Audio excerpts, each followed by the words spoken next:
All right, we are live. Good to have all you folks already in here already. I got Dr. O'Mara coming in shortly, and I just wanted to come in and get y'all warmed up, maybe come in a few minutes early so we could get everybody in the room at the same time, and then that way we won't miss anything that's going to be talked about today. I'm kind of excited to hear what he's got to talk about because a lot of you may know, you know me from my channel talking about carnivore way of eating known as lion diet that has just literally changed everything in my life for the better. And I am still amazed when I run into people on a regular basis that, not on a regular basis where I run into them, but I talk to a lot of people on a regular basis that tell me about how my influence has changed them.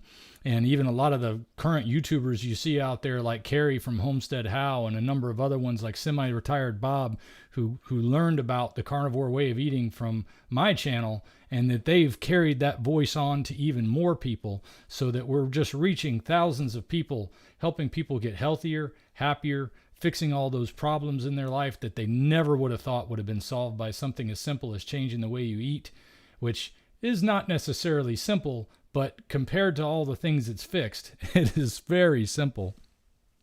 So I'm looking forward to talking to Dr. Sean about a few other things that I found out about Sean O'Mara because of sprinting, as a lot of you may know. And that's something that I've taken up. I'm on day 40 of my sprinting regime. I've learned a few things since I got started. Like at first I thought you should sprint every other day was my first impression, just because it was an exercise, something that you would do once and then take a break on that muscle and work another muscle group. And then when I first saw his sprinting plan for a 30-day challenge, I saw that he had sprinting every day of the week as an option. Even as a beginner, where there might be only one sprint one day, it was still an every day of a week option. And then the expert options where you're doing 5 to 10 sprints every day of the week. I kind of jumped in full force, and here I am at day 40, and I've been doing every day with the exception of 9 days during those 40 days. So roughly 25% of those I've taken a break from. But I've been going every day between 5 and 8 sprints a day, and sometimes they're 60 meters, sometimes they're 120, sometimes they're 180, and I have just loved what it has done for the way I start my day, and it's what the overall what it's done for my body. I can feel everything getting stronger. But I also started to realize, man, I get sore some days, and those days that I've taken off a lot of times are because I'm just like, no, I'm listening to my body right now. I realize my legs need a break. After yesterday or whatever it was, maybe it was several days in a row. Like today, I was feeling pretty sore when I got done. And I started looking at his site again, and then I realized it shows right at the bottom, I recommend sprinting every other day unless you're doing the challenge. So I guess I jumped in full force like I normally do with everything, didn't read all the instructions and just started getting it done. But I still love what it's been doing for me, and I plan to keep doing it as often as I can. But I always tell folks you should definitely listen to your body when it comes to that kind of thing. So let's see who all we've got in here right now. We got Derek Hines is in the house. Donald Trump with 2 P's is here. Beck is here. Flavio. Bama J. Jeff Schallmeyer.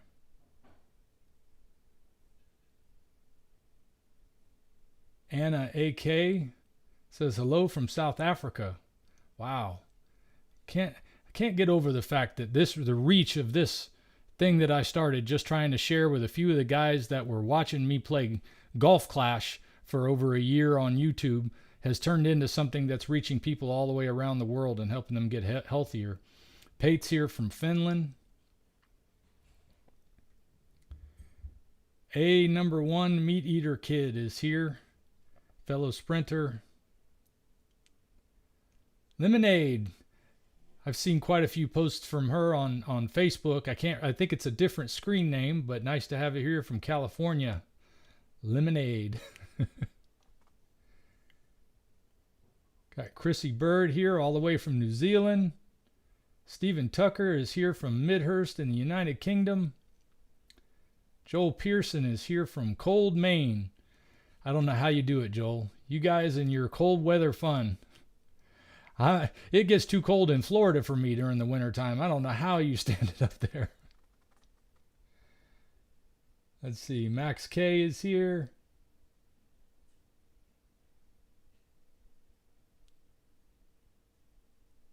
Jay Haggard's here. Flavio. We said Flavio. It's good to see you again, Flavio. I think y'all are talking to each other in there. Let's see. We got Erudicity from Andre, England. Nice to have you here. Abraham Brimmer is here, or Bimar. Not sure how to pronounce it. I'll put it up there just because I can't pronounce it. Flavio is from Canada. Good to have you here. Wayne B is here from Florida, right nearby. I think I see him outside the window. Aircoin is here from Wisconsin. RG is here from Chicago. Randy Todd is here from Las Vegas. Man, we have just got folks from all over the country and all around the world in the house. Abraham is joining us from Oregon. This is awesome. Just awesome to see so many faraway places and everybody coming together. Derek's from Gulf Breeze, Florida. John Barry is here. John Barry is a guy that's been watching my channel for some time. I met him and his father today, and that was a really cool thing to do. I want to tell you guys, I talk about carnivore crisps all the time. He brought his own version that he made for me to try, and these are made from ground beef that was frozen and then sliced up and dehydrated, and these are awesome. I didn't know that you could make such a good quality chip on your own, but he has showed me the way. They're not too crunchy, but they're just crunchy enough to enjoy that chip flavor. So I always tell folks, if you can't afford carnivore crisps, you can make your own. I just don't have time to make all those things, so I think they're wonderful. But boy, that really gives me an idea. If I ever get around to using my dehydrator, I'll actually make some like that.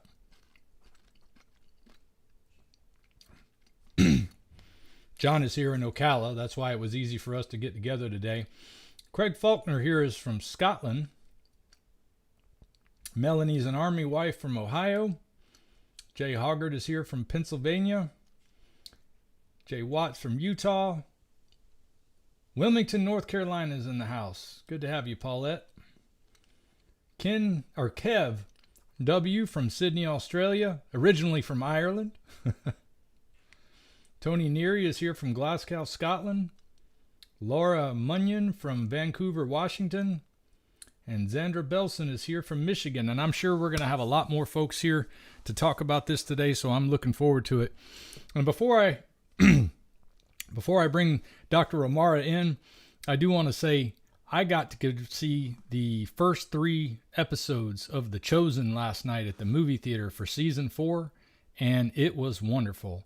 And I just want to tell anybody who is interested in the story of Jesus and the apostles, the way they present that story is like nothing I've ever seen on film for Christian television or Christian movies. Most of the time I watch Christian movies, I'd be like, oh, this is a snoozer. I just can't watch it because it's so corny and cheesy. The Chosen has made it come to life in ways that it just helps me to relate more to what the apostles went through and to what Jesus himself went through. And it helps me when I can identify with it in a film way, because I've watched movies all my life. Being a Gen Xer, I grew up watching TV shows and movies that were just whatever was on. We watched whatever it was. So I grew to love those things. And I love the way they present this.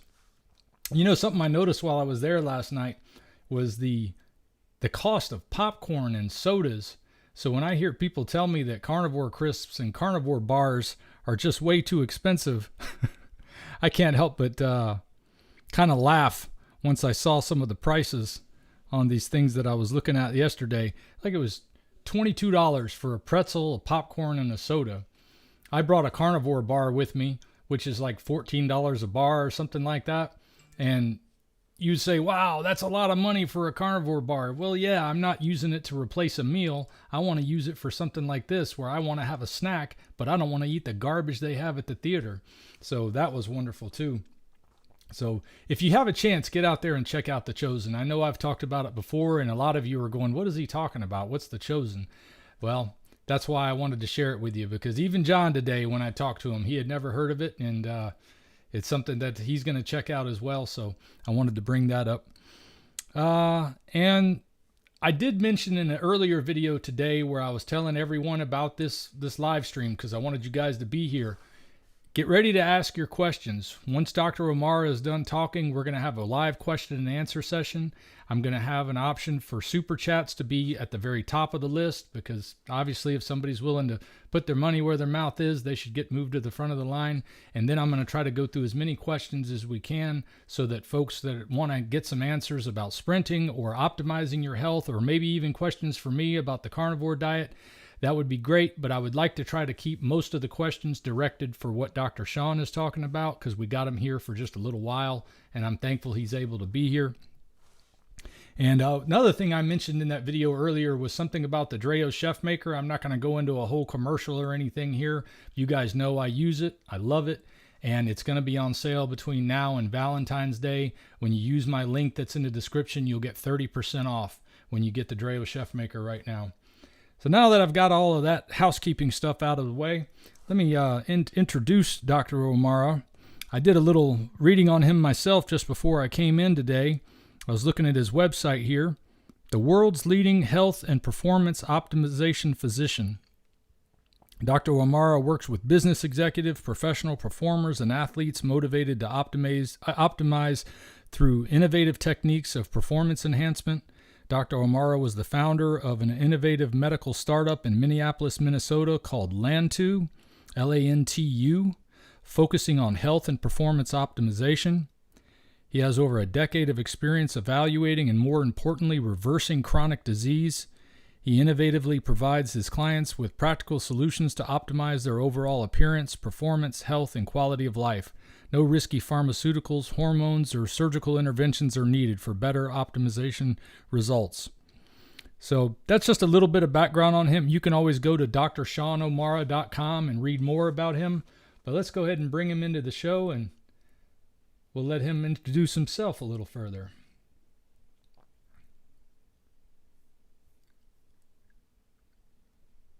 I'm sure you guys can hear me all right. There he is. Yeah, we should be able to hear you just fine. If anybody can't hear him, please let me know in the chat right now. Yeah. So hopefully everybody can hear me. I just put an external mic on that. I want to make sure. Sometimes when I move away, the sound is not so good. So I wanted to make sure you guys can hear me okay. So give me a thumbs up, Dante, that you can hear me.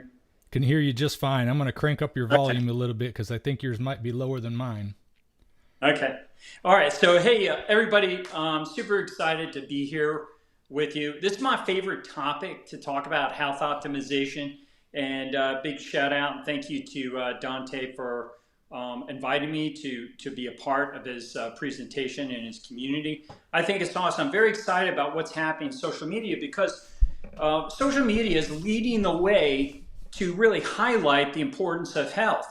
And it's really a necessary thing, because conventional health has fallen down. They just exploit and profit from disease. So somebody's got to lead the way and say, hey, you know, there's a different lifestyle that's available to you where you actually can get better. So in the introduction that Dante gave about me, I've done a lot of interesting things, and you can Google me and find out that I've been, a physician to President Bush and President Clinton, and to Vice President Cheney, Secretaries of State.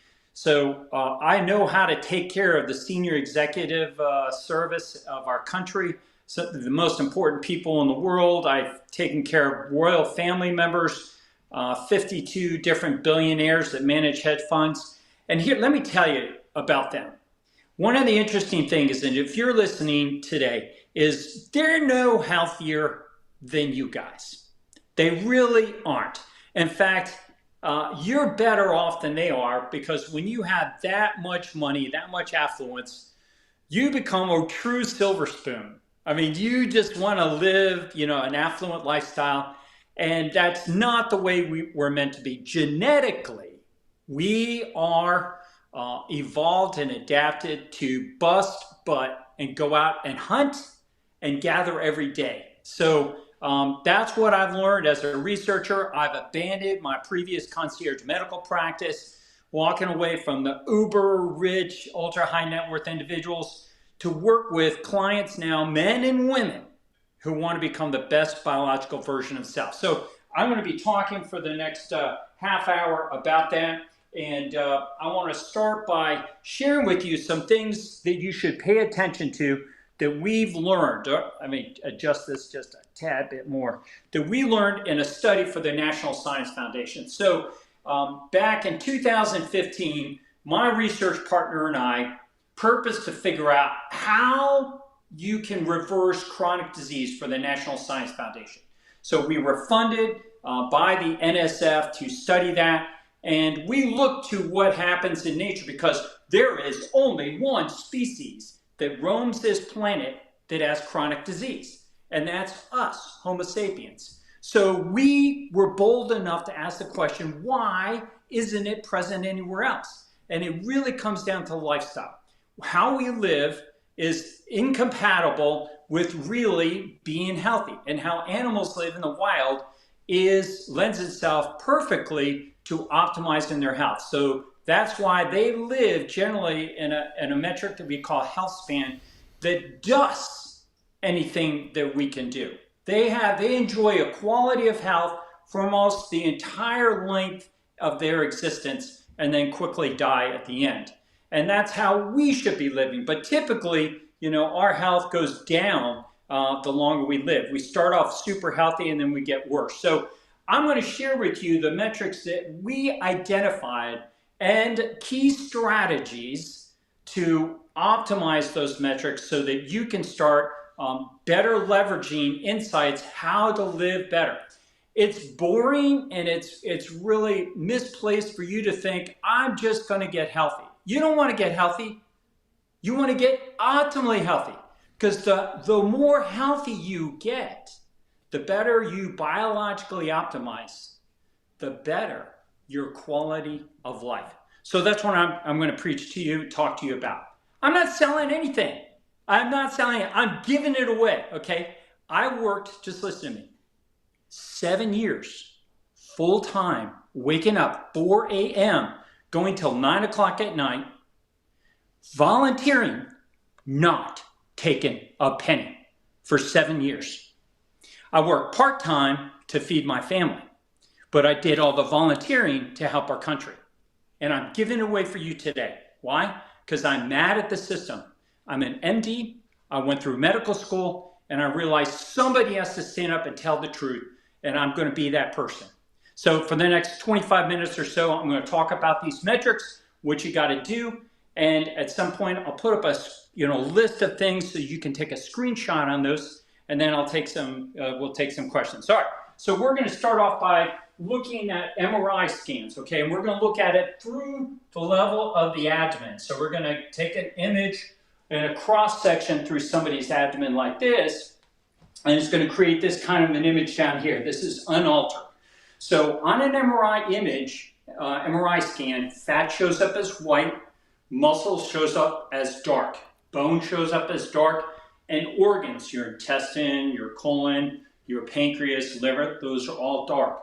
So right away, what you want to be is mostly dark and not mostly white. So the less white you are, the more dark you are, the better and the healthier you are. So I'm going to be talking about a few different types of fat. Most of you listening today aren't aware that there's many different types of fat, and they are not all the same. Some of them improve you and protect you from diseases. Bad ones, like heart attacks and strokes, that could render you in a nursing home like this with drool coming out of your mouth, wearing diapers, not understanding your loved ones when they come and say, I love you, because you get a stroke.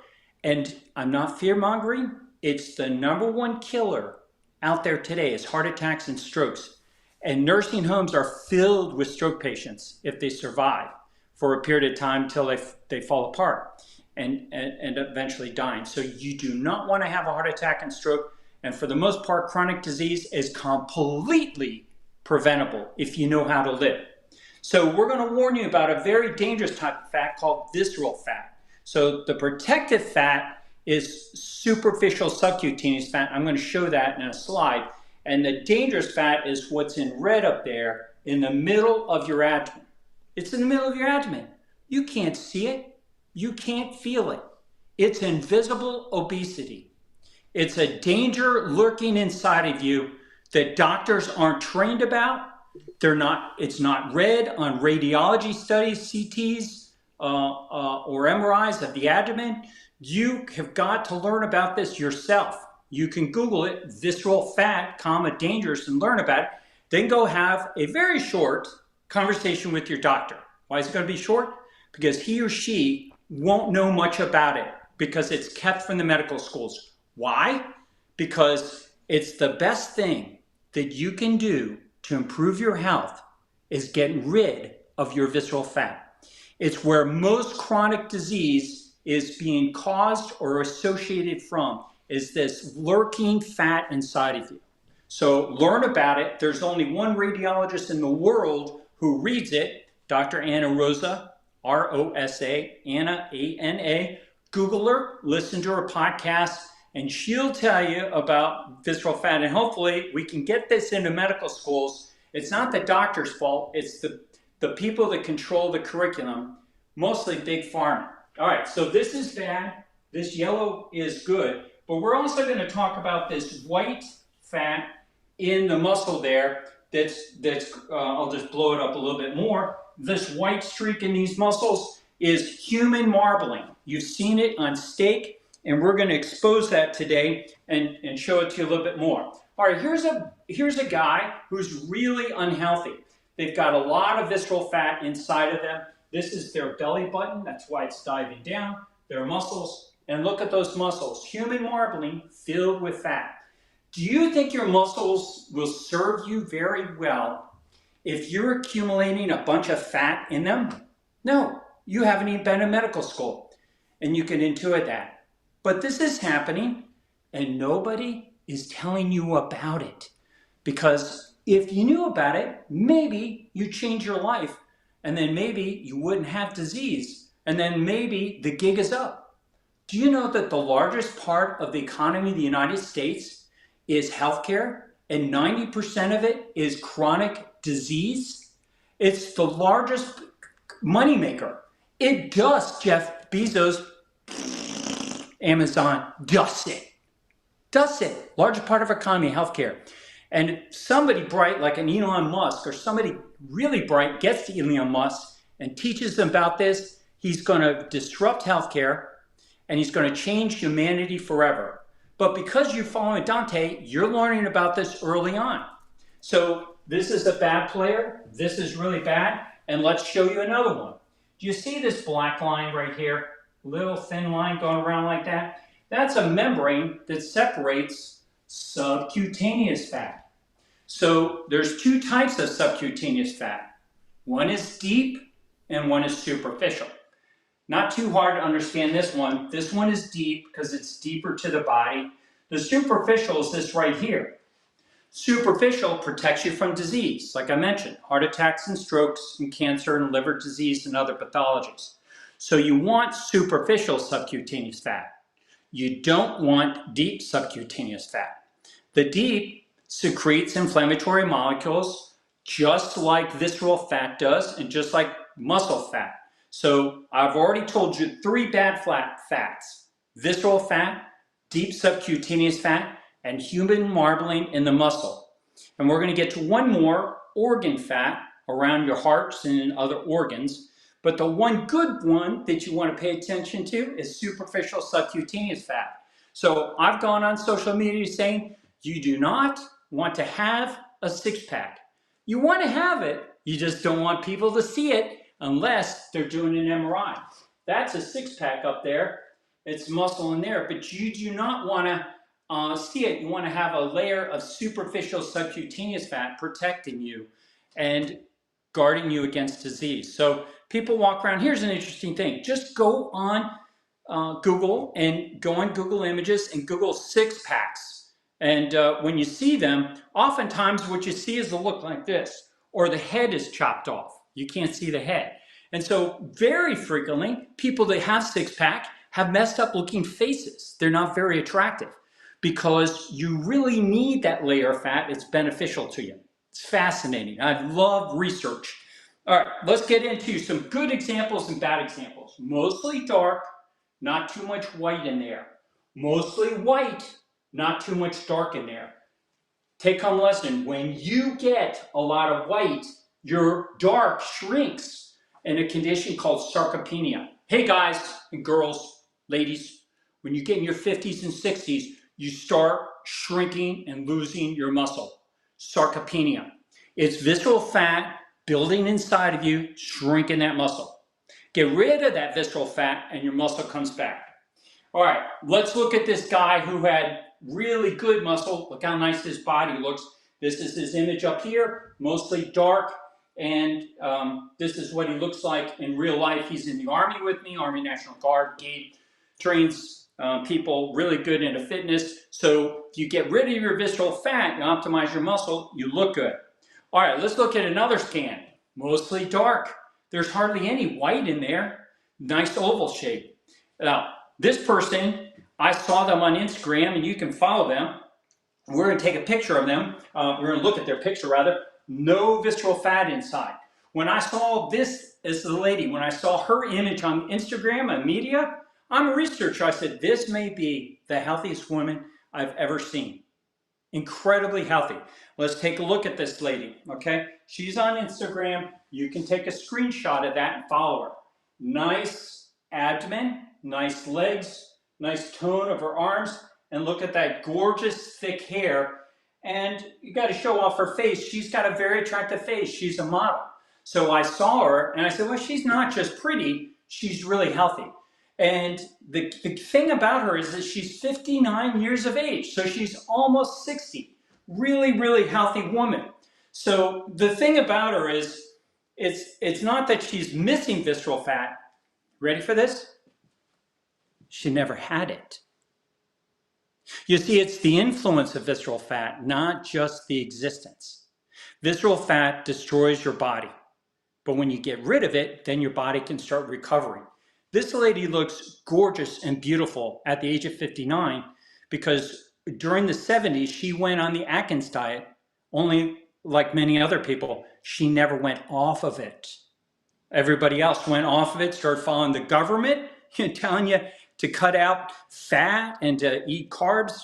How'd that work out for us? Bad, okay? So this woman, Carolyn, stayed off carbohydrates. All right, real quick, let's look at the relationship between visceral fat and fat in your muscles. So huge amount of visceral fat, huge amount of muscles. They're completely opposite, bricks and clouds. So when you look at this muscle, there's no fat in it. And when you look at their leg muscles, two legs, there's no fatty streaks in these legs. But look at all those white fatty streaks there. That honest to God, is Wagyu beef, okay? Wagyu beef. Now, incidentally, I just was talking to this guy today. He's lost 40 pounds already since he came to see me. And so he's on the track to correct his Wagyu beef. And then his muscles will work a lot better. Now, whose muscles do you think work better? This guy here is an Olympic sprinter. His muscles are doing really good. This guy here is heading towards a disaster if he doesn't turn himself around, but he is. All right, so you guys know this as marbleized steak, okay? Carbohydrates fed to a cow, corn, soy, wheat, grain, even molasses. And now in grain, they're actually mixing in Skittles candies to up that carbohydrate content, and it's causing this marbling. The medical term for it is myosteatosis. So it's a real bad player. And let's look at some legs for another danger. The black stuff, that's bone. The white stuff in the middle, fat. That's bone marrow in the middle of that fat. So this is a 40-year-old, and look at the 74-year-old. Nice, thick bones, okay? Those are, for a 74-year-old, same thickness as the bones in the 40-year-old. But let's look at that 74-year-old right in the middle. Uh-oh, look how thin that bone is. That black, super thin. So that's the other thing they don't tell you about, is your bones start thinning as you get this visceral fat, and you get all that fat deposited in your muscles, and your muscles start shrinking. So that's where we came up with these strategies to reverse these things and figure out what's causing this chronic disease. You're a lucky day that you guys are here to find out about that. All right, some good news. This is a 78-year-old client of mine. He's one of my he's my oldest client right now. Look how thick his bones are, 78. So, couple key points with this guy. Carnivore, even longer than Dr. Sean. He did carnivore 3 years before I did. So he's almost been carnivore now 8 years. Well, it has been carnivore 8 years. And he has very low fat in those muscles, super lean muscles. All right, here's the Olympic sprinter. Guy looks really good. And let's look at a strategy. All right, Dr. Sean, I'm in. What do I got to do to get rid of this visceral fat? First thing, cut out processed carbohydrates. Cut out all carbohydrates. The more carbohydrates you cut out, the more we saw visceral fat leave the body. Let's take a look at this one guy, okay? This guy is 68, heads up a company, and look at his scan when he first came to us for the National Science Foundation. This red is visceral fat, and you can see the red streak, the fatty streak in that muscle on the side. And in 2 weeks, you can see, you guys have never even been to medical school. And you can see he reduced his visceral fat in 2 weeks. All this guy did was he cut out carbohydrates. He did not exercise 1 minute. And in 35 weeks, look, he developed a six-pack. He grew muscle and got rid of his visceral fat, and those fatty deposits, human marbling in his muscle at the age of 68, left. Now he looks like a collegiate swimmer. He goes from having a dad bod up here to having an abdomen now like a 20-year-old college student who's a swimmer. All he did, again, was he cut out carbohydrates, and he did not exercise 1 minute. That's the only thing he did. So that's a really important take-home point, to cut out those carbohydrates. Now, Dante said in the beginning, he talked about sprinting. So look at just this one guy filled with visceral fat. The only thing he did was he stopped jogging and he substituted in sprinting. And look how much visceral fat he lost. He grew muscle, got a six-pack just from adding in sprinting. No dietary changes, nothing else. He just stopped distance running. So we tell all clients working with me one-on-one, no more distance running. You just are going to sprint. So here's a guy who's a distance runner, filled with visceral fat inside, no superficial sub-Q fat, the good stuff. He doesn't have it. But look at this big chunk of fat that he has around his heart. So left lung field, right lung field, in the middle is your heart. Big chunk of fat inside there. Dangerous inflammatory fat. So that's your fourth one.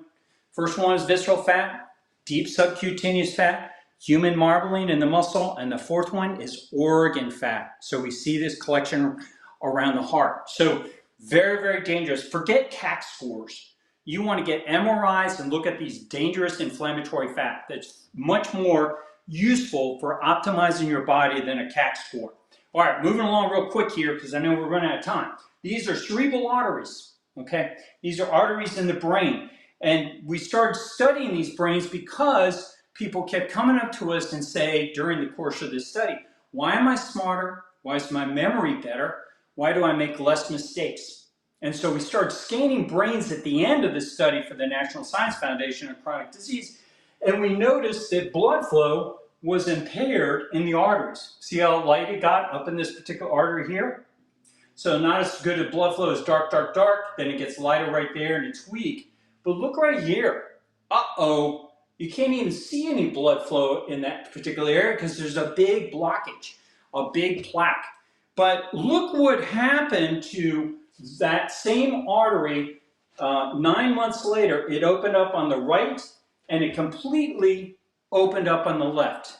We're opening up arteries. Now, doctors, conventional healthcare, they can't do this. The way they do it is through stents, dangerous coils, balloons, they got to go in. sometimes the arteries split, or you can just change your lifestyle, cut out carbohydrates, go carnivore, start sprinting, and do the other things I'm about to tell you that you should be doing. So 9 months, we're opening up those arteries, and people are getting visible pulses, arterial pulsations. You shouldn't feel an artery pulse, arterial pulse in your artery. You should see it. You should be throbbing, opening up. And that's what we noticed as we did these protocols. People's arteries are opening up. Look at this guy in 3 months. He had this very large defect. 3 months later, he opened up his artery. This is a client that flew all the way in from Australia, 28 hours to see me. Came back twice from Australia, 28 hours. Definitely worth that plane trip, to work with me to get those arteries opened up. And he did, and he got visible pulses.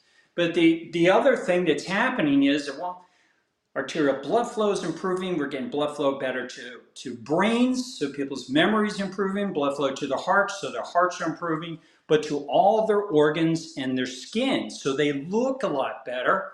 And they function and perform a lot better. They're sprinting better, doing sports better, and erectile dysfunction is a manifestation of poor arterial blood flow, okay? And as we get rid of that visceral fat, people's erectile function improves. And here's one you've never heard, because it only happens with biological optimization. You get a bounce that you had with every heartbeat, and your erection, if you're a male, should bounce every time your heart beats. That's a healthy erection. That's good blood flow. Well, you had it when you're 16 or 17. Now, when you're 40, 50, 60 years old, that's gone away. But, my clients, when they follow me, get their erectile functioning very good and hard, but they get the bounce back, okay? So there's a lot of excitement. All right, I think this is my last slide. I want to show the difference of blood flow, how much it improves appearance, okay? So this is my appearance when I was filled with visceral fat, when I first found out about visceral fat, and then this is my appearance today. So look at the difference. I'm like a completely different person. And you will be too if you get rid of your visceral fat. Visceral fat destroys your appearance. Now, it won't ever nobody would mistake me for a 16-year-old, but it will reduce the inflammation and the disease, because you are meant to be a healthy 50, 60, 70, 80, or 90-year-old without chronic disease. You're meant to do that if you live the right way. So let me see if I can pull up last slide real quick. Let me just show you how much my muscle has grown at the age of 55. Now, no hormones, no steroids, no performance-enhancing drugs. I got this kind of muscle growth by improving my blood flow and getting rid of visceral fat. So guys and girls, ladies, men, stop putting on muscle and stop working out, because visceral fat impairs those returns. All right, let me see if I can pull up that. I guess I may not have that. Oh, here it is. So this is what I want to do before I start taking questions. You can take a screenshot of this. These are my strategies. They're on social media, and I have my links down there if you want to follow me on social media. I do the best I can to answer questions, engage my followers just like Dante does. But these are 7 recommendations that I provide my followers for free, just to help our country out, help out our species to live better lives. All right, well, I apologize if I went over. My clock kind of died on me, so I may have gone longer than 30 minutes, but I did my best to try to keep it to 30. As long as you're not worried about the time, I don't think anybody here is worried about the time, because we like to be able to spend this time trying to get healthy. I mean, that's why we do what we do, isn't it, Sean? I just wanted to go ahead and let everybody know I'm going to start showing some questions here. If you have any questions you want to get right to the front of the line, just use the super chat, or you can put a question in the live chat and I'll ask those as well. And just in case we don't have enough questions, I've got a few questions from some previous videos that people have asked me to ask you about as well. And while we're waiting to get started on that for just a moment, I did want to say that the sprinting for me has been a real game changer. There was a time, anybody who's seen the beginning intro of any of my videos knows that I don't look anything like the person I was 3 years ago. And that's all thanks to carnivore diet. You know, the carnivore diet that I do is also known as the lion diet. So I'm a bit more specific on the type of meats that I eat, but that has more to do with the gut problems I came into this with. And I like to be able to point that out to people, because a lot of people that find my channel for the first time say, do we have to eat only beef? I mean, that's kind of expensive. I have a reason for focusing on ruminant animals as opposed to all the other meats, but I have had so many people that changed their lives on a carnivore way of eating. And I can tell you also, when he was talking about folks in the retirement home or in the nursing home, when they get all crumpled up like that, I used to look at that when I was the administrator at a retirement home and think to myself, is this what my future is going to be? I was 48 years old. I couldn't squat down without having somebody help me get back up or have something that I could lift myself up with. And now I can get into a full squat, almost as good as Dr. O'Mara, not quite as good as him, but that's something that I've only been working on recently, because I never thought my knees would be able to handle squatting like that, let alone sprinting. I had just given up on running or sprinting of any kind long time ago. But carnivore diet is what got me into that position to be able to even do this. And now I did this morning, I got out there and I could feel it because I had done a lot of sprints over the past couple of days.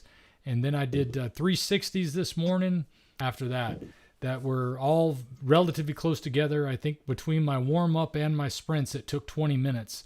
And that was the reason that I loved the idea of sprinting, is because time is such a precious commodity that I don't have very much of. And I like how sprinting is able to work that out. So I just wanted to kind of bring that in. And maybe, at first I thought I was going to have some questions, but I think I've pretty much answered most of them.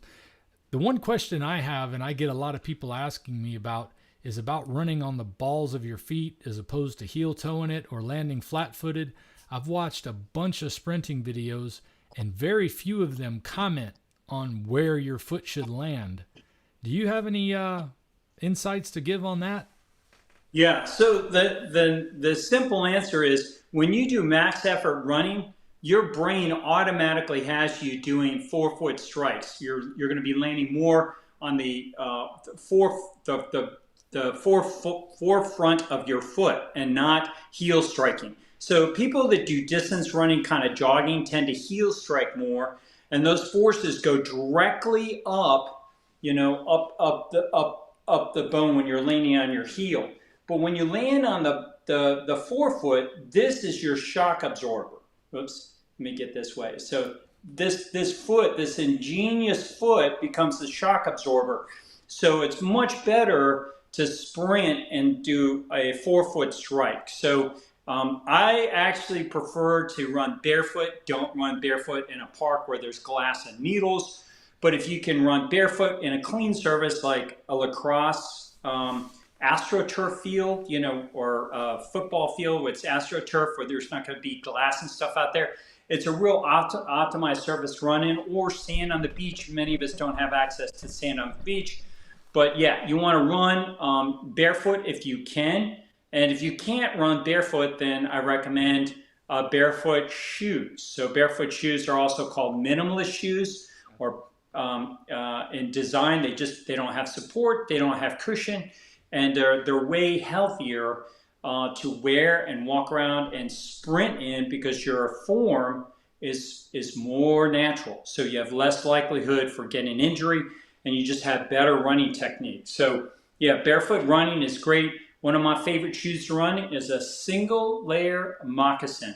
I get moccasins that are small. I get them wet, smaller than my foot, get them wet. I put them on my foot wet. They stretch out to my foot and let them dry. And then they're like custom-made moccasins for my foot to sprint in. Love them. Yeah, I use the Vibrams, are my favorite ones. I like them because they get a lot of attention too, though. I think I like getting attention, so I wear the Vibrams, but they're very comfortable, and I wear them a lot during the day. The only time I don't like to wear them is when I'm walking a lot on concrete, because they don't have any padding. I had also used some other shoes while I was sprinting a little while by a company called Fitville, which have a very good sized cushion in them. And I kind of liked both shoes at first. I'm leaning more toward Vibrams now because I like how it feels to run having that barefoot feel, but because there's rocks in the road where I run, I don't want to run barefoot because I'll wind up cutting my feet. Not to mention it's usually cold outside this time of year, so it's a little harder to go barefoot. Yeah, vibrams are great. Be careful about the vibrams have 5-finger toes to them. And so I did get an injury when I was running in vibrams in thick, tall grass. So they're unnatural. The toes got stuck in grass in the middle of a sprint. So be cautious about trying to sprint in really thick, tall grass with 5-finger vibrams. And I do not recommend sprinting in really cushioned shoes because it dampens and attenuates your proprioceptors on your bottom of your foot. You can't feel as well. Imagine walking around on a moon bounce, one of those things when you were a little kid, the moon bounce kind of, when you have a lot of cushion, you can't really feel yourself. And when you're sprinting, you need to feel exactly, you need to read the terrain, read it well to keep yourself from twisting an ankle or twisting a knee. So that's where the benefits of a barefoot minimalist style shoe comes in. It allows you to read that ground, and nothing is better than completely barefoot. But remember, glass, needles, metal, sharp things like that. So you got to take into consideration, that you don't get injured or hurt because you're trying to sprint barefoot in a dangerous environment. All right. Well, I got a few questions here. Let's see what we've got on. I can bring up on the screen. They may not all deal with sprinting, but I thought I would just put the questions that people are asking. B-Dog asked, fasting insulin went from 3 to 12 on Ketovore. Could it be allulose in those? I use just a little. I'm assuming that's somebody who's coming from a standard American diet to Ketovore, and their fasting insulin went up. Yeah, I do not recommend allulose. I tell my clients the enemy tastes sweet. If you're on a carnivore diet, you shouldn't be eating anything that's sweet. Don't add artificial sweeteners. Just get over it. Listen, I cut to the chase. You may not like this. I think sweet tasting things are childish. You're adults. Get past it. Your ancestors didn't have it. Eat meat, and you won't have to worry about these things causing bumps in your blood sugar. People are just benefiting so much from eating meat, and you'll get through those cravings. I craved more sweet things than any human being in the world that I'm aware of. And I learned to make fudge when I was 4 years of age with a candy thermometer. I mean, that is crazy that my mother taught me to do that. It's amazing, got teeth. They're still my teeth. So just cut out sweet stuff. Don't put in any artificial sweeteners of any kind. It will cerebrally cause a rise in your glucose and your insulin, even if it has a 0 or no glycemic index associated with it. It still produces that. So just stay away from it. Go to just pure meat. The other thing I advocate is eating fermented foods. And so I eat fermented foods, and they are not sweet. They have all the carbohydrates have been reduced or eliminated through fermentation, and they taste really, really tangy. So I eat fermented foods for their microbial benefit, the living microbes in fermented foods. And I think it's a beneficial addition to carnivore. It's not everybody's version of carnivore, but it's me, and I do recommend it to my clients. And it helps sustain them. So people that may not be able to sustain themselves on just eating a meat diet, they can eat some fermented vegetables and fermented fruit as long as it doesn't taste sweet. So if it's been adequately fermented, it no longer tastes sweet. I know you were talking about that cerebral response to using artificial sweeteners, and I think I've heard Dr. Berry talk about that in the sense that it's a cephalic phase insulin response where your body will start producing insulin because it detects what it thinks might be sugar, even though it's not sugar. And then increasing the insulin in your blood can cause you to become more insulin resistant, which is what you're trying to fix going on a carnivore diet. And then I heard recently that those artificial sweeteners can also have a negative effect on your gut biome. Now, I know there needs to be a lot more study in that area, but do you know anything about how that particularly works with the gut biome? Yeah, so our gut microbes in particular are not accustomed to those artificial sweeteners. We're not exposed to them, and so they have a negative deleterious effect on the anywhere from 40 to 70 trillion organisms that reside inside our gut.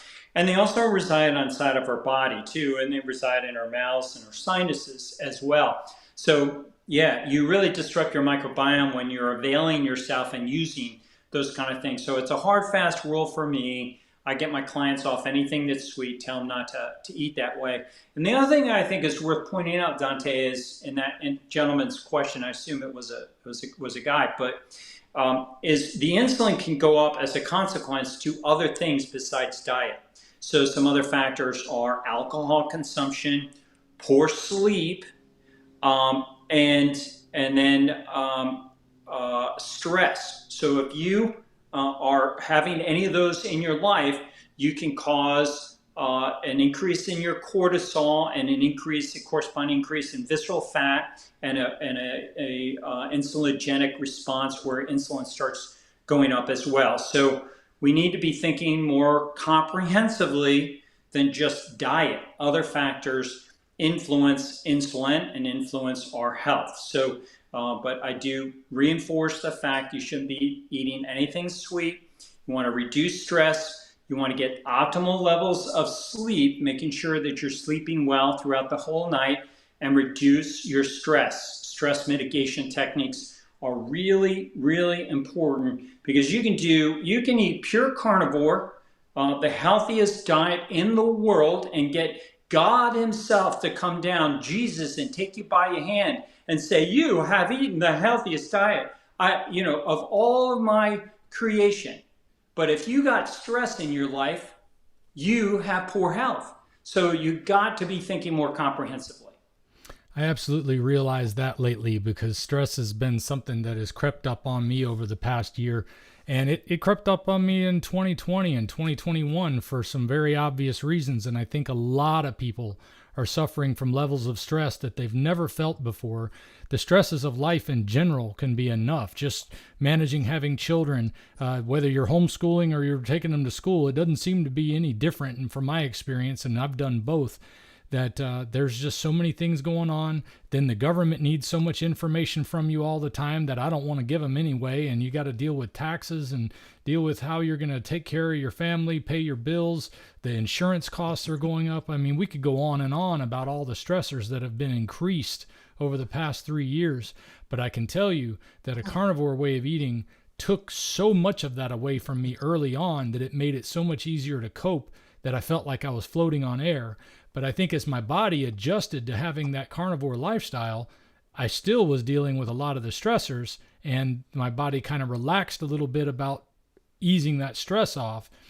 But it still is much easier now, even when I feel those burdens on me that I have to deal with, that eating this way allows me to think clear, even when I don't feel like I can normally think clear. Like when that stress is really there and it's causing me to feel a little depressed or something like that, it's nothing like it used to be, where I start to get suicidal thoughts can be right on the tip of my brain back before I was eating this way.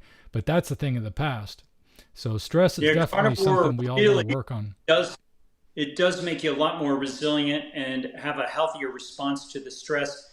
Another technique besides diet, like eating carnivore, is availing yourself of stress mitigating exercise. And my favorite is sprinting. You do sprinting and it really abates cortisol and your physiological response to stress, emotional stress that you have in your life. So just doing one sprint will help to abate and reduce the stress you have in your life. Or you get a bad email, a difficult phone call, some kind of stressful text or something, drop and do push-ups to failure. And maximum intensity exercise like push-ups and pull-ups will greatly help to reduce cortisol. Don't just sit there and bite your fingernails. You know, the example I like to give to my clients is the antelope is stressed out with the tigers and lions milling around until the tiger and lion attacks, and then they go sprinting away. And then if they survive and get away, they're not the one that's caught.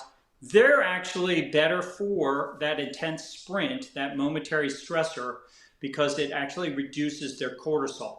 And that's what we need to be doing. We've gotten away from our responses, our biological responses to stress, and we just tolerate it, and we shouldn't. And that's how we can learn to optimize our body, optimizing our health, paying attention to these strategies.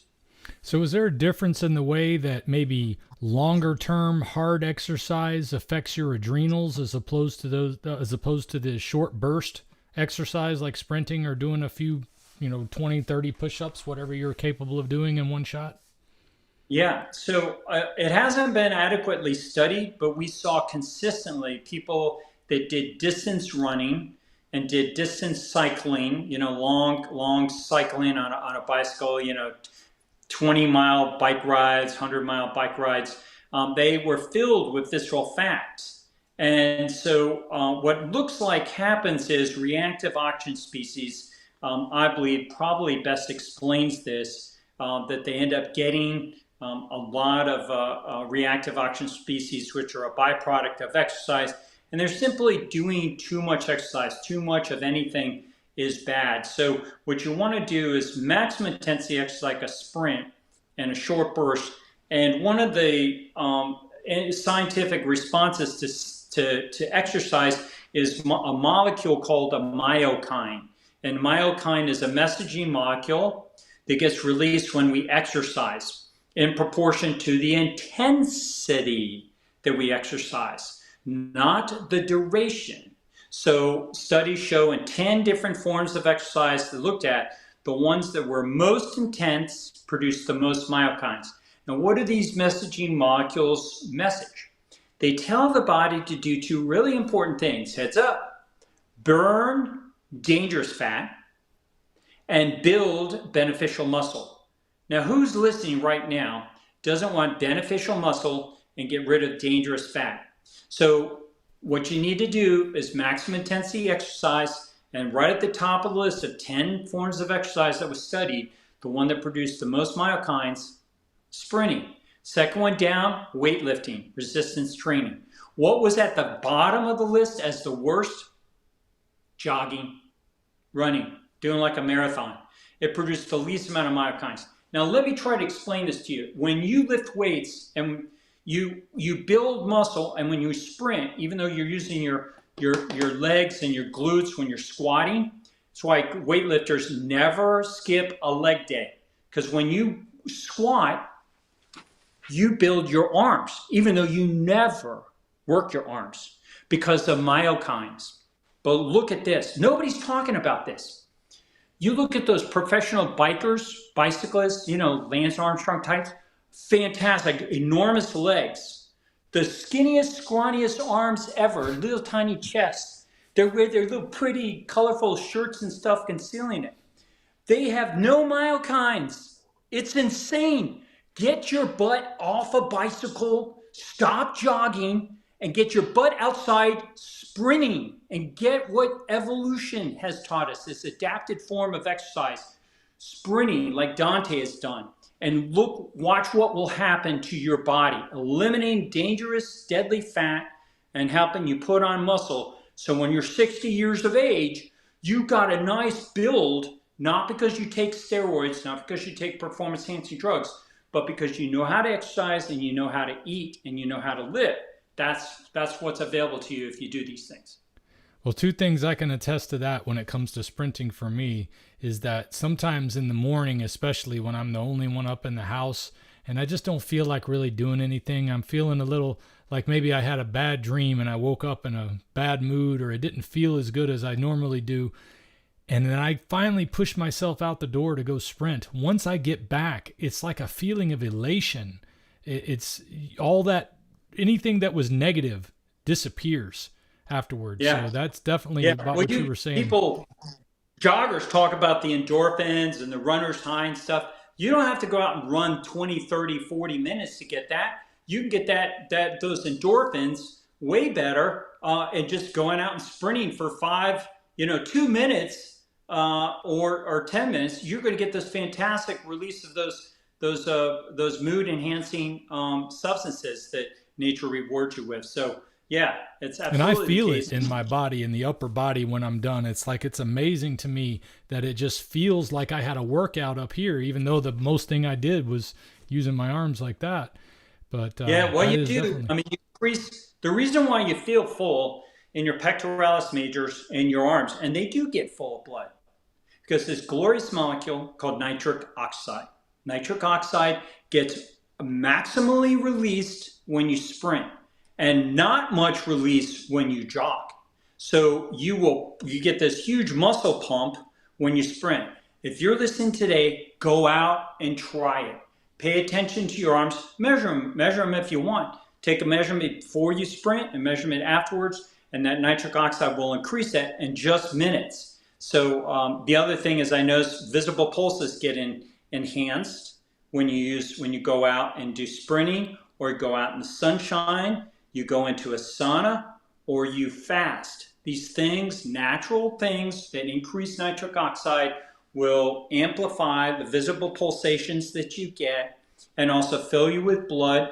And when that is happening, you're getting better perfusion to all your muscles, all your organs. It doesn't just go one area of your body, to your brain. And that's what life is about. You want to get more blood flow to these things.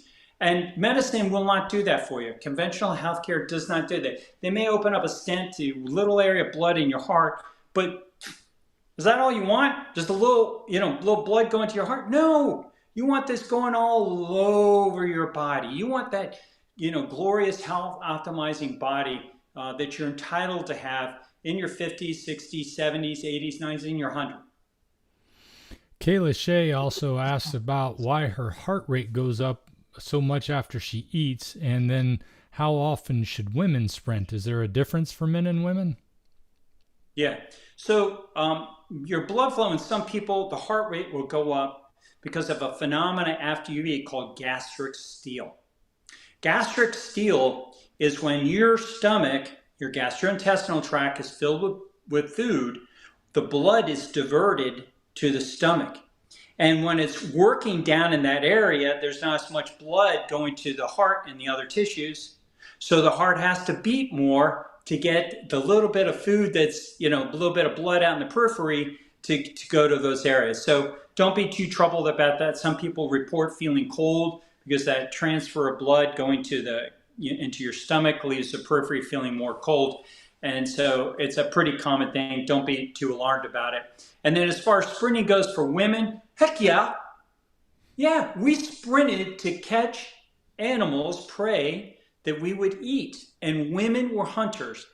They don't walk around little parasols with pretty dresses, pretty animal skins on. No, they were out hunting with us. They were, biological bad fannies out there, crushing it, making it happen.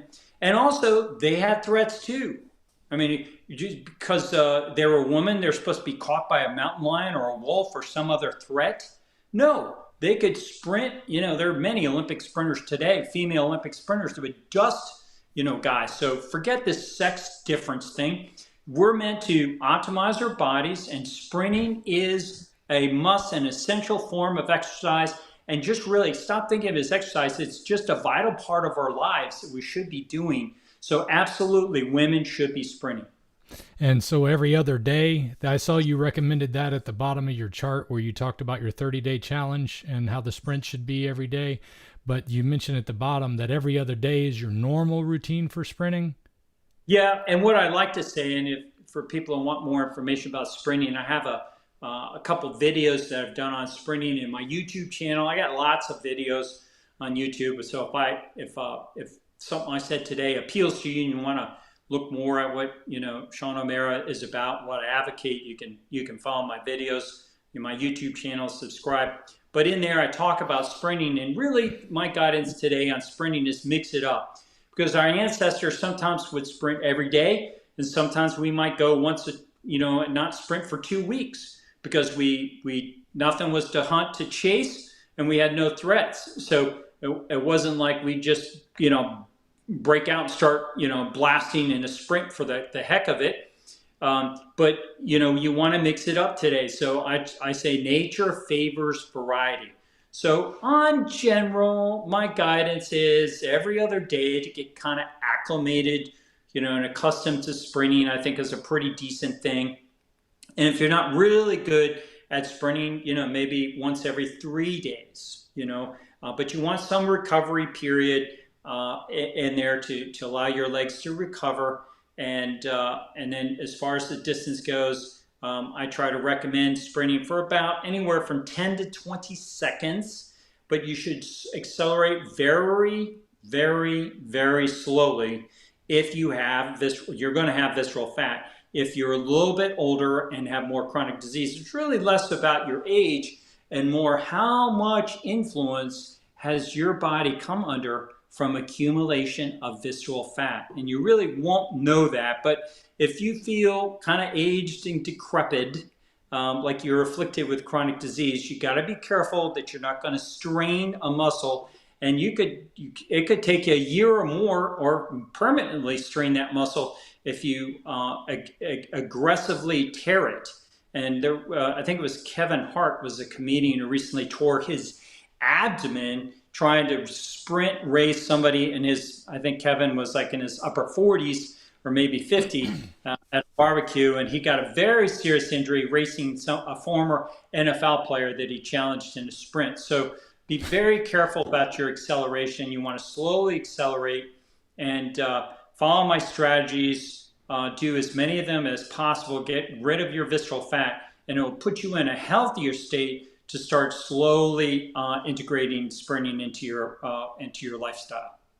So on the other side of that, then, if every other day is good and you can do a 30-day challenge where you're doing it basically every day, is there any situation where sprinting every day would be good in the long term, as long as you realize that your body's not saying, I need a rest today? That's what I've been kind of following, is when my legs are saying, not today, Dante, that's when I take a break.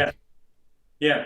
No, I think it's important to pay attention to your legs and take a little bit of break. But, recognize that our ancestors may have been in a hunting situation where they've had to hunt very, very aggressively for a week, and their legs are screaming at them to take a break, and they can't because they got to survive and catch that meat. So it wasn't always possible. But for the most part, particularly in your disease state, take a little break and recover and allow yourself to get better. But, sometimes I like to challenge myself at the age of 60.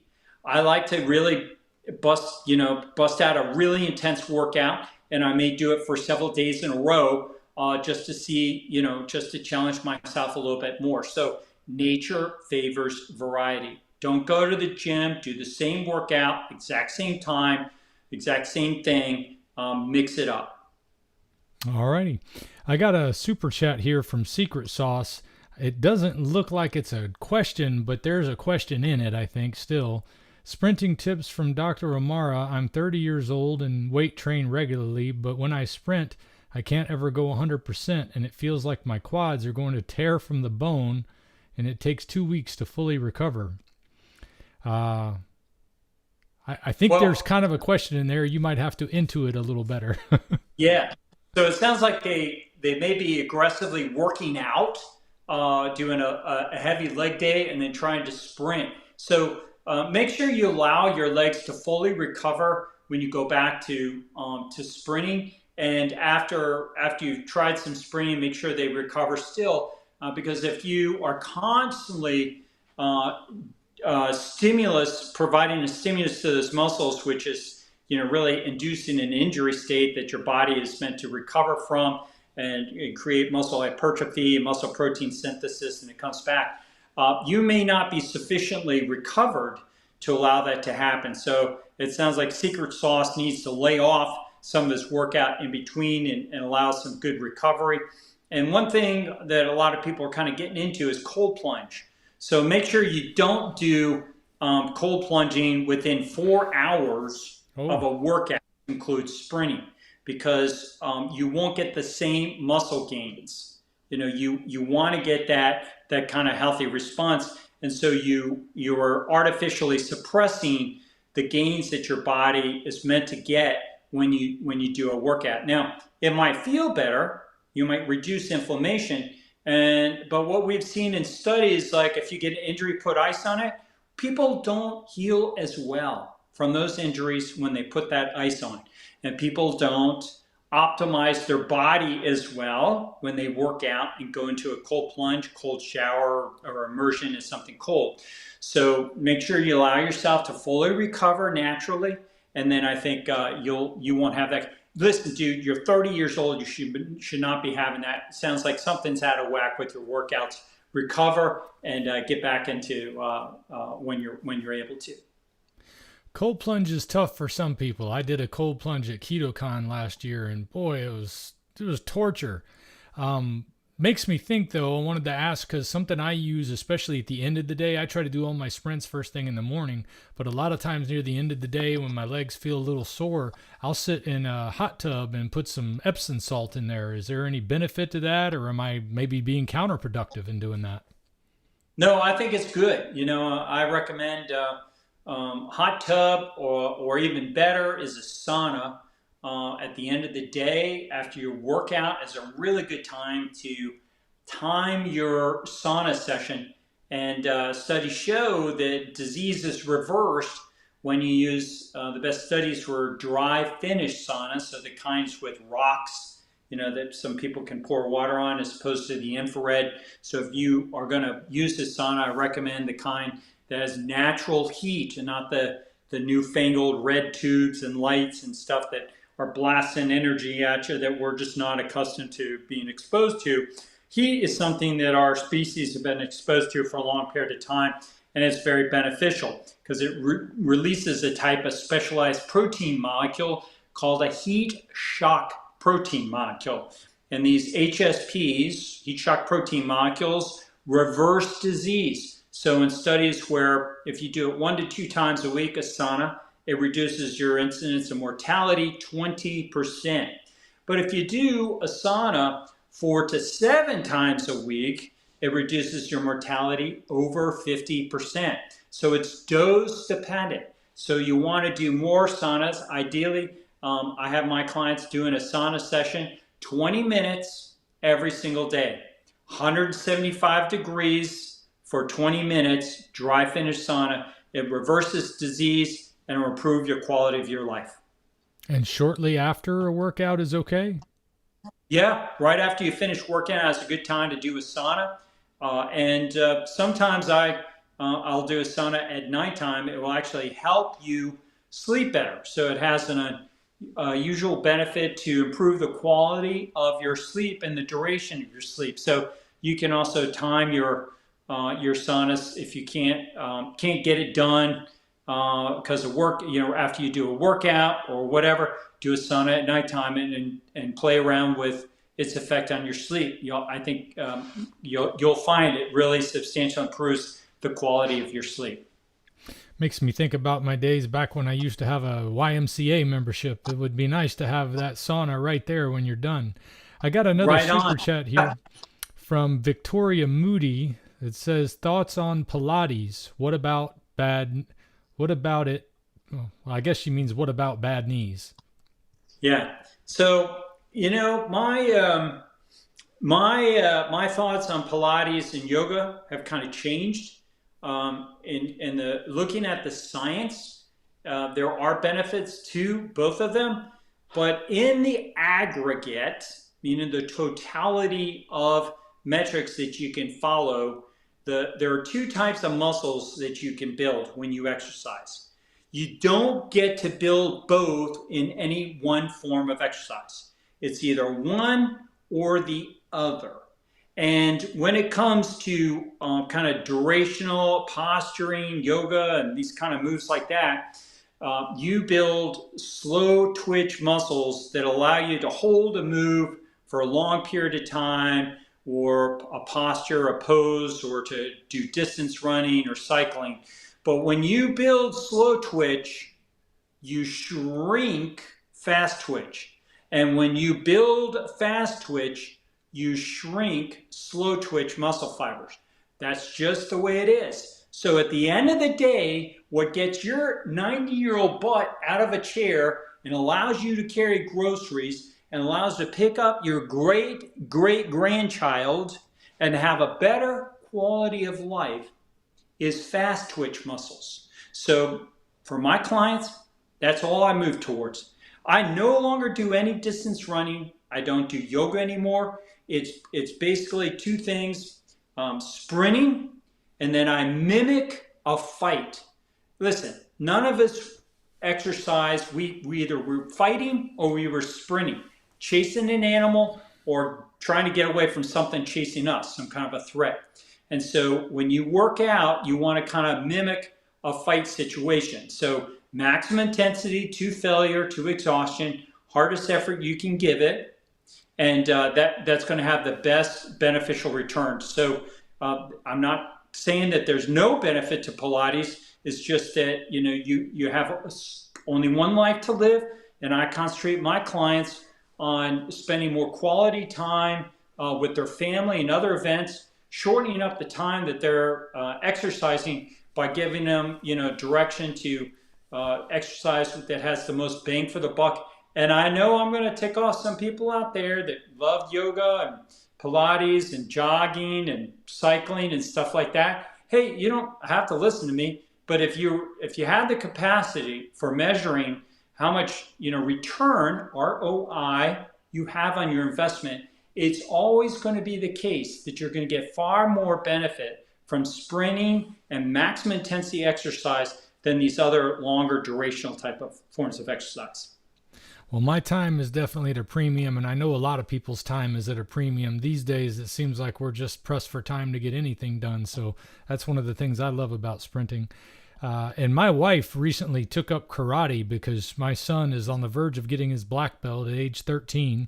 He technically is a black belt, but he hasn't got his first degree yet.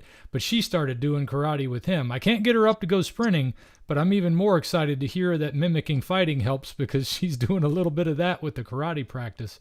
So any of you moms out there that want to spend some more time with your kids, if they're already in karate, that's a great way to get your health in order too, because if that's something that's going to benefit you close to or as much as sprinting, that's great.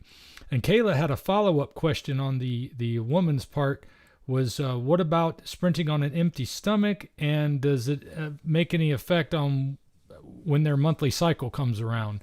They seem to be very curious to hear your thoughts on these women's issues that they don't hear as much from. Yeah. So my thoughts are, first, I prefer to have my clients always maximizing their workouts, their exercise, their sprinting and weightlifting, resistance training, whatever that they're doing in a fasted state. Because that's more ancestrally aligned with what our ancestors did in the past. We didn't go out hunting when we have full bellies. And so we went out hunted when we were hungry, and we were in a fasted state when we were more ketogenic.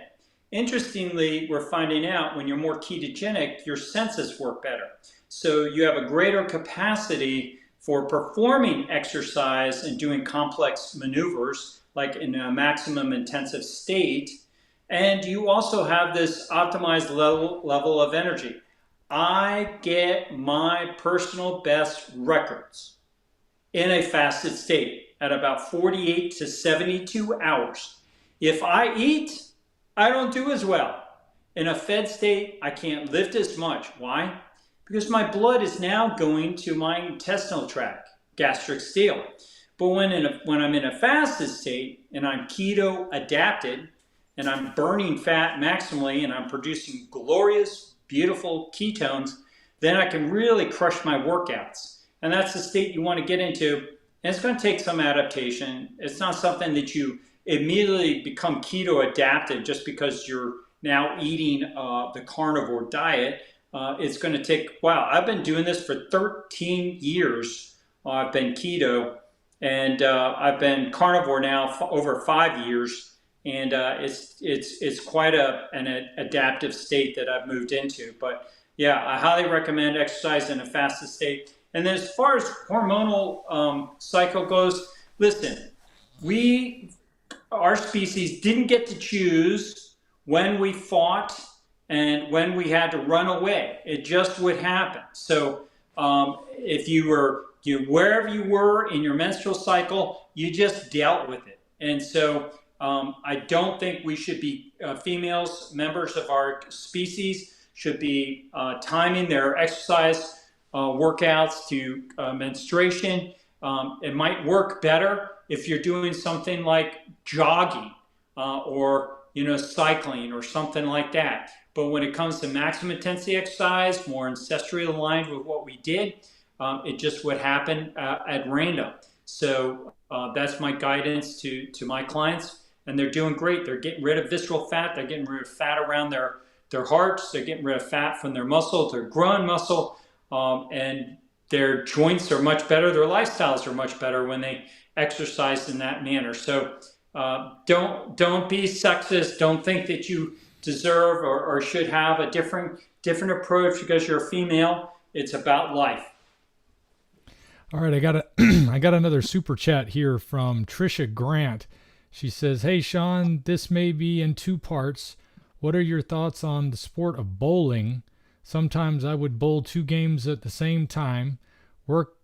Works if strikes bowled max 4 balls, keeps moving pair of lanes." Kind of lost you at the end there, Trisha, but what are your thoughts on bowling? Yeah.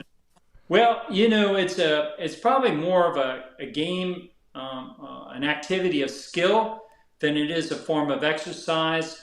So I don't think I would do it at the exclusion of sprinting or lifting weights. Just because you're sprinting and lifting weights doesn't mean you can't do other things. I think playing ping pong or pickleball or tennis or bowling or golf. These are other pursuits that you get to enjoy, but I would never advocate a substitution of sprinting or lifting weights for bowling. I will say to Trisha that I think you'll become a much better bowler when you go on the carnivore diet, eat ferments, start sprinting and doing maximum intensity exercise. Is just going to improve your ability to bowl. So that's how I'd answer that question. I can tell you one thing I've noticed, or I should say my wife has noticed, and this is a little more personal than I tend to like to share, but most of my life I've suffered from a thing called no acidol, and that means I have no butt. But ever since I've started sprinting, my wife says, "Hey, there's something going on there that wasn't there before." So I think if you've been struggling with that no acidol problem, sprinting might be the key. Yeah, no, it really is the case. And what's going on is you increase your tone to your muscle. And it's not just your glutes, but your tone to your abdomen. You get a flatter abdomen, and your abdominal musculature, like your glutes, are now performing better, and your posture is up straight. I used to have this bent over kind of posture when I was in my 40s, upper 40s, kind of like that. And now, my muscles have been delivered from that marbling. I have a really nice, strong posture. I have a flat abdomen. I got a nice set of glutes, and I've got, good muscle tone for, a 60-year-old male. And so that's just a reflection of better perfusion, better quality muscle composition. And it absolutely happens when you go carnivore, start living appropriately, start sprinting, doing maximum intensity exercise, optimizing your sleep, reducing your stress, getting sunshine, going into the sauna, all the things that I have outlined in my strategies here that I put out for free on social media that I hope everybody took a screenshot of. Okay, Derek Hines, he's a patron of mine, asks about fermented foods. He heard you mention blue cheese. Should additives like potato starch be a concern with blue cheese crumbles? And then I want to add a follow-up question to that. If you're a carnivore that is adamant against vegetables, what are some signs that you might look for that you might need some fermented vegetables? And why would I want to do that if I've done so, if you're a carnivore that's doing perfectly fine without adding vegetables, why would they want to add fermented vegetables? All right. So first thing I'd say, I think it was Mr. Hines, Derek Hines, if I heard it correctly, his first thing, don't buy blue cheese crumbles. They just charge you more money. Get a wedge of blue cheese and crumble it up yourself. Save the money to go out and buy a grass-fed steak that way, okay? So crumbles are just like charge you more money for something that went and broke up a nice blue cheese wedge. And then when they do oftentimes sell blue crumbles to keep them from coalescing, they put starch and other kind of emulsifiers and things around it. Just stay away from those things and those extra additives. You want to eat pure organic blue cheese and aged cheeses, to do that. And then as far as, what Dante's question goes on when you might want to add in ferments, if pure carnivore is working for you, and you're a little bit nervous about adding in fermented vegetables or fermented fruit, one thing you could consider doing is adding in the fermented brine. So it's the microbial brew, if you want, that's been around those vegetables. So strain, a thing of sauerkraut, fermented sauerkraut or fermented kimchi, just have the juice and have that, you can consume those microbes that are living. And what I tell my clients to do is put a piece of meat in their mouth and put some of either a fermented vegetable or some of that fermented brine in their mouth, chew it together. It's called co-masticating. So you're mixing in these beneficial microbes when you're eating. Lots of tribes, lots of traditional people always eat fermented foods with meat. They do not eat it separately. Don't eat meat and then eat fermented foods after. They have to be chewed together because you want to mix in those living microbes. And this is what I say: turn dead food into living food by eating them with living fermented foods. Fermented foods are unlike any other food out there. They're actually alive. They have microbes that are living inside of them. And they go inside of you and make you awesome. It's like, how your friends and family are around you and they benefit you and they encourage you? Well, way closer to you are the microbes inside of your gut. And some of you probably never given them a thought at all. But when you put good beneficial microbes in there, their direct proximity to you is close. They're way closer to any family or a bud or brother or sister or mom. They're right up against your tissue. And they're going inside your body. So really consider incorporating into fermented foods. You don't have to stay with it. Just give it a try. See what happens in 1 to 3 months when you start incorporating fermented foods in. And again, remember that idea. You don't necessarily have to eat the vegetable part if you're terrified of it. Just use the fermented juice and get the bacteria. Okay. While we're on the subject of fermented foods, something I heard about yesterday for the first time was it's referred to as high meat, which is basically a fermented meat. Now that sounds a little iffy to me, but it was coming from a pretty good source that was talking to Michaela Peterson it's 4 years ago. He was talking about fermented liver. Are you familiar with this at all? I am, yeah. So quite a few people eat high meats and report a lot of benefit to them and even a preference to eating them. And, a lot of it turns on the microbiome. So when meat ferments, like when vegetables ferment, you get these microbes and they facilitate. So somebody who's just getting started with high meat may not like it, but hang with it and you'll get to basically, they're the type of microbes, species microbes, that will make it a lot easier for you to digest and enjoy the experience of basically fermented. Rotted meat is probably an impolite and unfair appellation or way of describing it, but fermented meat or high meat is the better term to use it. And so I give it a thumbs up. I do ferment my meat. I do it in a lot more of a benign manner. I take fermented sauerkraut and then I add meat to that fermented sauerkraut and let it sit for about a week at room temperature, and it ferments that meat, and it's absolutely delicious. So I would recommend that as a way of kind of getting started into high meat, and eventually I'll get into pure fermented meat on its own. But for the time being, I just ferment my meat in a vegetable brine with other fermenting foods. Well, it sounds like fermented meat would also be a good option for a lot of people who are on a carnivore way of eating, who are like me, that every time I've tried to add anything plant related to it, it just causes digestive problems and other things that I don't want to have. So it was good to hear about it, and I'm glad you were able to share that with us. I got a question from Tink here that I get from a lot of people. Doctor says I shouldn't run because I have a disc that's prone to bulging, debilitating me. When it's not inflamed, can I try sprinting? Well, the short answer to that is no prudent doctor is going to tell you sure, because suppose you go out and hurt your back. What was that Sean O'Meara's name? What's his address? I need to get a hold of him. So what I would do is say, have a conversation with your doctor.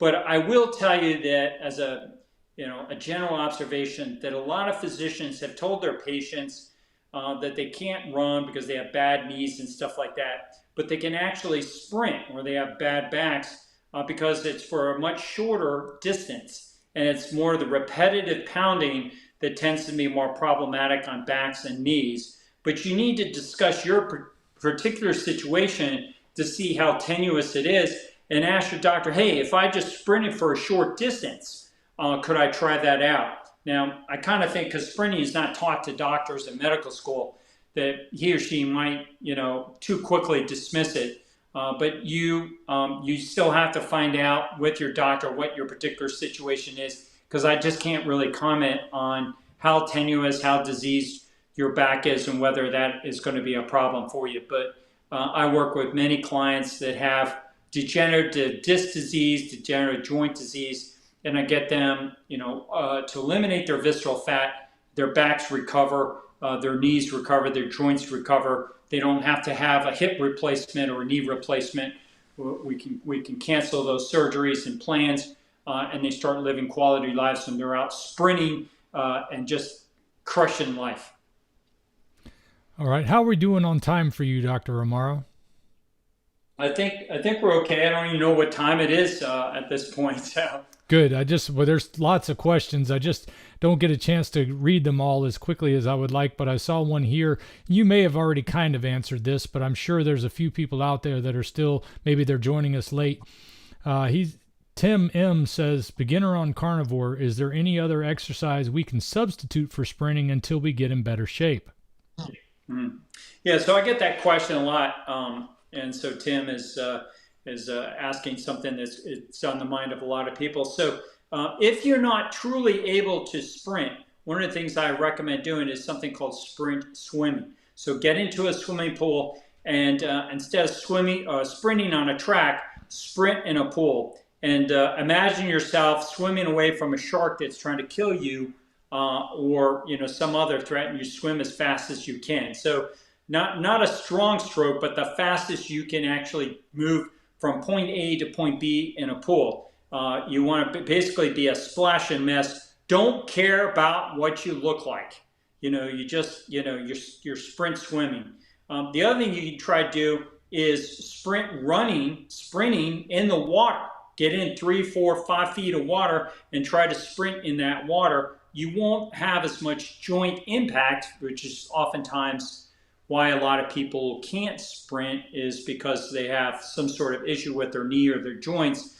And you could probably just try doing that in water to reduce the forces that would otherwise prevent you from sprinting on land. So those two forms of exercise. And a third one is sprint cycling. Having spoken earlier in this program against cycling, you can get on a stationary bike, dial up resistance, and try sprinting on that stationary bike to increase the amount of work you're doing in a short period of time.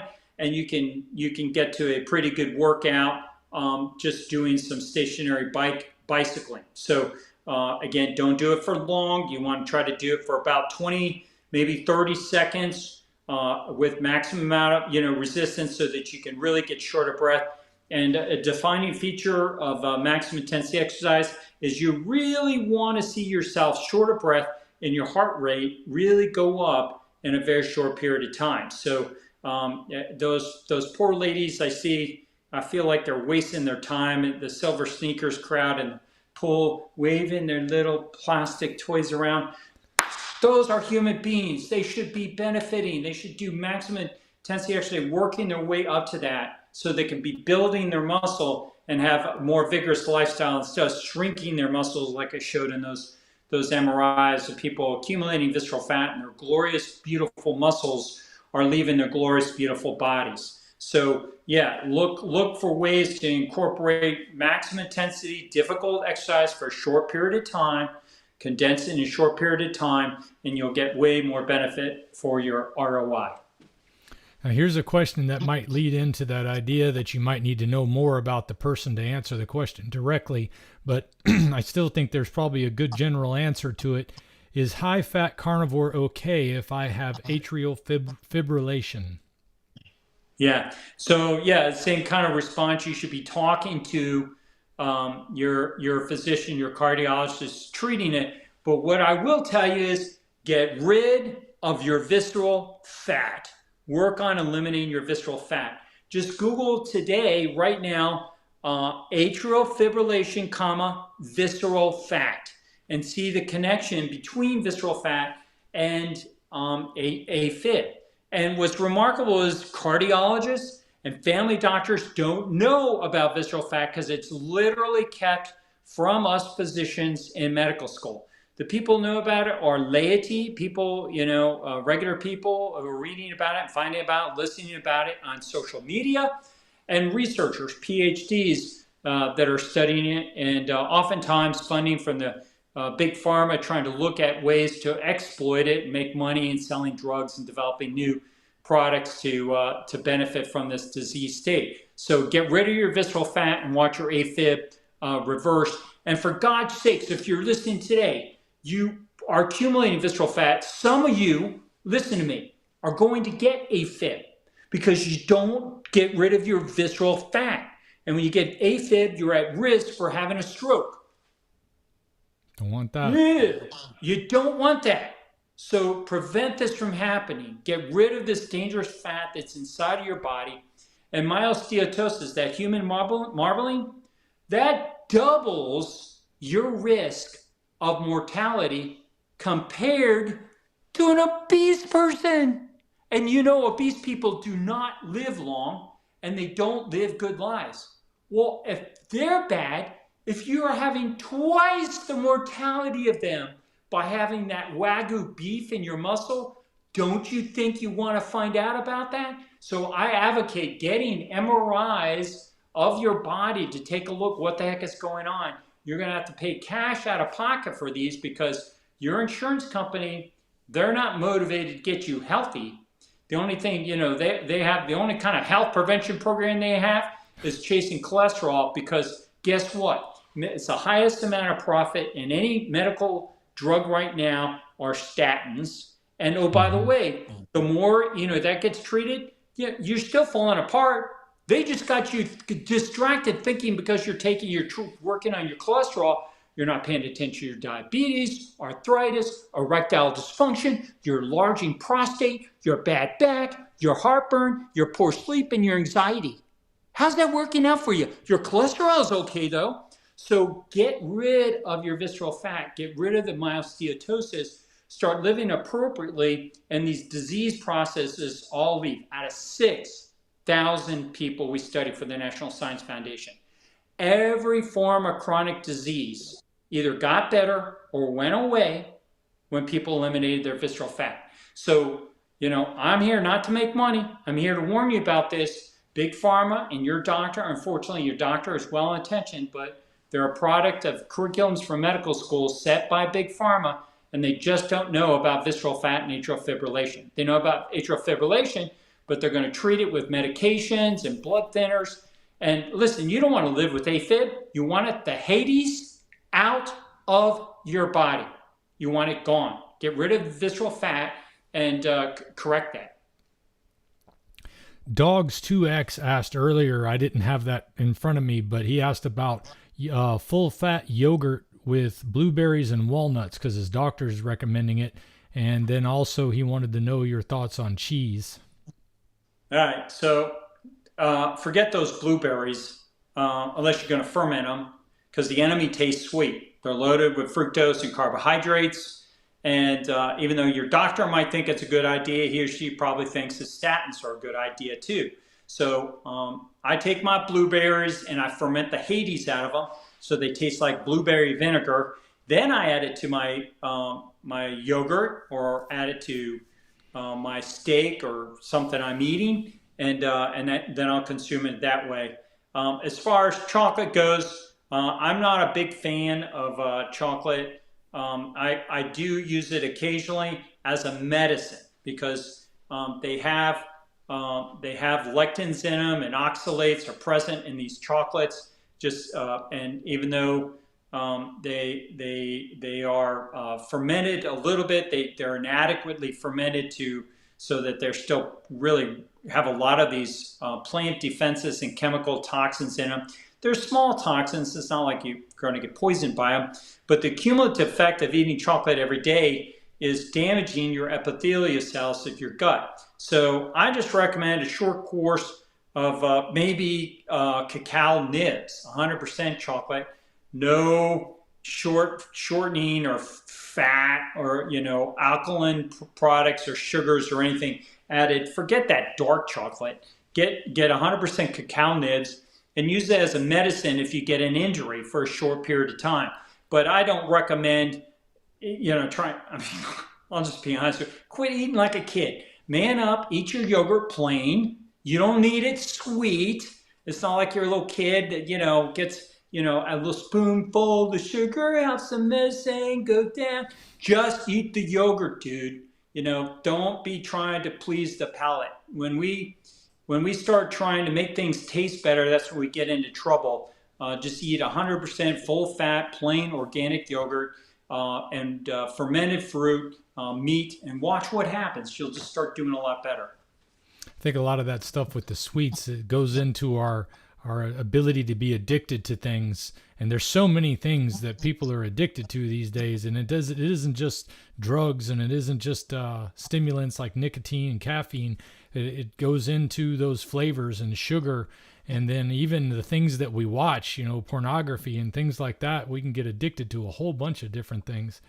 So I think that... No, we see on that point, Dante, people that we get on a zero carb diet, going carnivore, just eating ferments, there's no carbohydrates if it's properly fermented, they get their capacity back for discipline. And so they're not into pornography, they give it up, they get off gambling, they give up alcohol, they give up substance abuse, they just become much more disciplined, they have greater insight, and they just don't need those things. And then let me speak to the issue about cravings. If you're craving sweet things, let me just cut to the chase. You're infected with carbohydrate-dependent microbes inside of you, part of your microbiome. These are microbes that are infected, infecting your body. They need those carbohydrates. You don't. Carbohydrates are not essential for human beings. The only essential macronutrients for humans are fat and protein. No carbohydrates are used to make any tissue whatsoever in your body. Carbohydrates are only outside energy that you're adding, but they are essential for certain species of microbes. They need them to survive and live off of, and that's why you crave things. But if you get rid of carbohydrates, stop eating the yogurt with blueberries and chocolate and stuff added to it, those cravings will go away, and they'll never come back provided you always eat ferments. So you got to eat these fermented foods that have beneficial microbes that go down and kick the butt of these carbohydrate organisms and dependent organisms inside of you, the infection. And so I get my clients to understand you want to have a good infection. You want a good infection inside your body with a healthy microbiome. And so I'm trying to, label myself as the good infection doctor to promote an awareness that people that struggle with obesity and cravings and can't stop eating Oreos and muffins and donuts and, keep cheating on carnivore, is because you're infected with these microbes inside of you. And if you just start adopting a strategy of eating fermented foods or the fermented microbes, just the brine, the liquid around them, those cravings will go away, and you'll optimize your diet and get rid of pornography, gambling, addictions, alcohol, substance abuse, or any other craziness that you got going and you lack willpower. Yeah, Well, I can certainly relate to all of those things in my life at one point or another, and carnivore has helped me to slowly eliminate them at some points, and then fight with them a little bit when they come back. But for the most part, all of that stuff's a thing of the past. And people talk about not being able to afford a carnivore way of eating. You cut all that stuff out, you can afford a lot of things that you thought you couldn't afford, I think. Amen. Exactly. TJ Deerrink says best way to lose loose skin is autophagy, and I think he's kind of asking what's the best way to deal with loose skin? What's the best way to get into autophagy? Yeah, so absolutely is the case. If you take somebody who loses 500 pounds of weight because they go through a gastric bypass, they end up with losing that weight, but this huge pannus, enormous folds of skin all over their body. But if you take that person, you have them lose weight not through a surgical procedure, but just through fasting and autophagy, then the skin naturally shrinks with that person's body to perfect size, and they end up looking completely normal. So autophagy is one of my most important planks to optimize humans. It's in my strategies to do extended fasting, and autophagy really doesn't kick in to about 60 to 72 hours. So you want to work your way up to extended fasting, and to the point that you're fasting 72 hours. And so I recommend generally my clients over a course of about 3 to 6 months work their way up to fasting 72 hours straight, 0 calorie every week. So 3 days, no eating, 4 days eating. And that, more than anything else, will improve your skin and improve your blood flow and your neurologic. So neurologic testing, when I test people through prolonged fasting, get significant improvement in neurologic disorders. And I'll just come out and say, we are seeing MS. My clients who are working with me with MS, they're reversing their MS. And I'm looking for anybody that has MS, that has Parkinson's, that has ALS. Come and work with me. I would like to explore the benefits of autophagy, extended fasting, carnivore, my strategies, getting rid of visceral fat to help you reverse your neurodegenerative disorders and dementia, Alzheimer's, anything of a neurologic realm. They're also chronic disease. It just hasn't been studied. And listen, you shouldn't be suffering with these kind of things. It's not like I'm trying to tell you to go and try some crazy drug. I'm just telling you to try some natural strategies that when you stack them together, we're getting these fantastic results and improving people's quality of life by eliminating chronic disease. When it comes to the autophagy and the fasting for 72 hours every week, I did an 8-week experiment on that at the end of last year, and I wasn't as excited with the results as I'd like to have been, but I'm sure that it did something, because I had several people look at the pictures of before and after and say that it looked noticeably different to them. How long should somebody be able to do 72 hours? In my case, I lost close to 100 pounds on this way of eating, so I had fairly significant loose skin that I started to notice tightening up over the past 3 years anyway.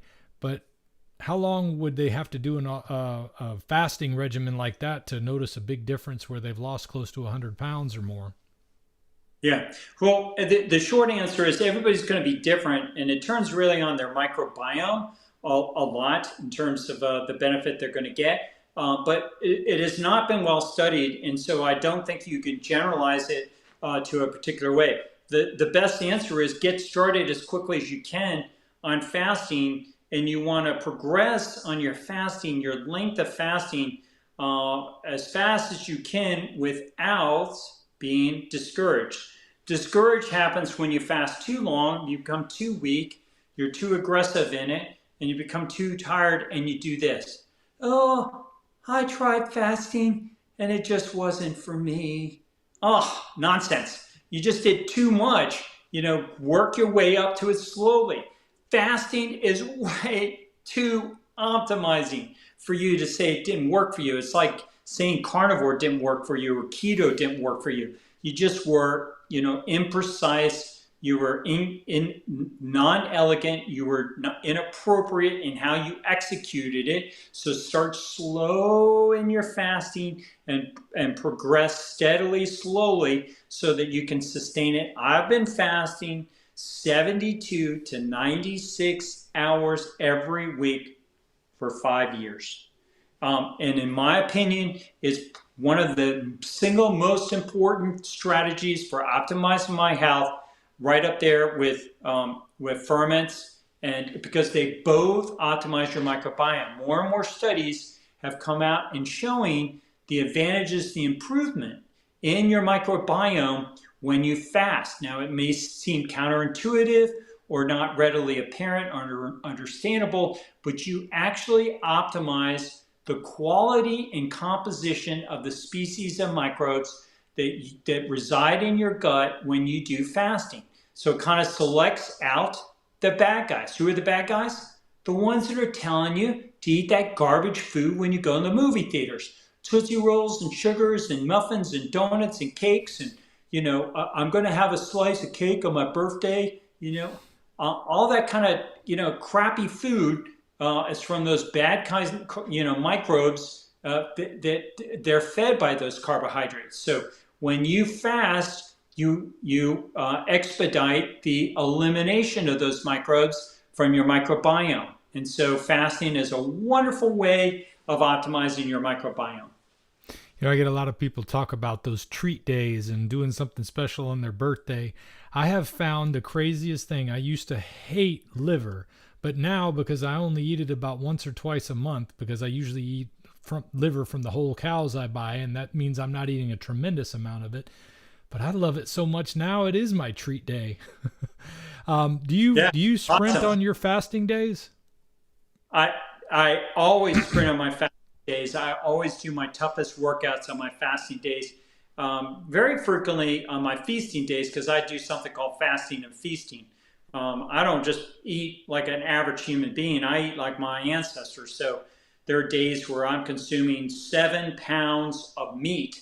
Wow. And I'm only 180 pounds. So I'm eating more meat than Sean Baker, the carnivore doctor. But I've stretched my stomach to be able to do that. And listen, I suck. There are women out there that do hot dog eating contests and brisket eating contests down in Texas that do 20 pounds in one sitting. So for me to do 7 pounds over one day is really not that much.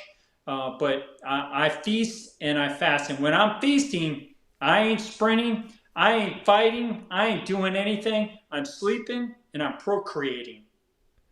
Now I don't feel so bad about feasting on 3 pounds during my feast days. I know you use a lot of cheese and kefir and other things like that are dairy related.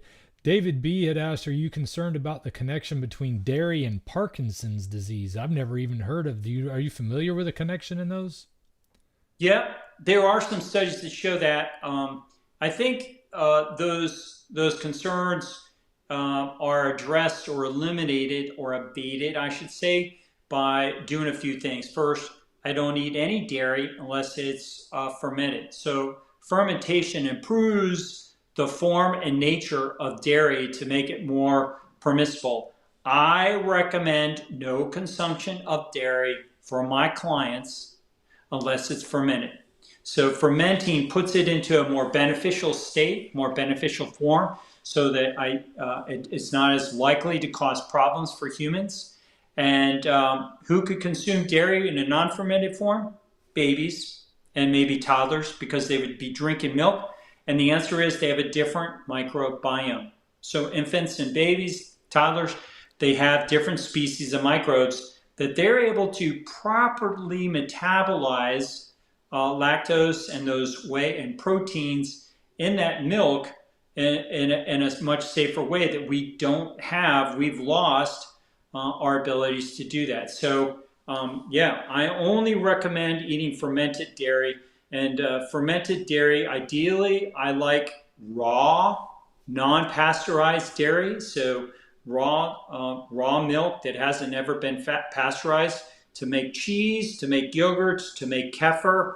And when you heat milk, I think you denature a lot of those proteins. and you potentiate the problems that dairy proteins can have for human beings. So fermentation is a much better way of improving the form of dairy. Okay, no, you mentioned earlier about not cold plunging immediately after sprinting or working out, and Minnesota had asked, what about cold plunging before you work out? Heard this can also increase testosterone.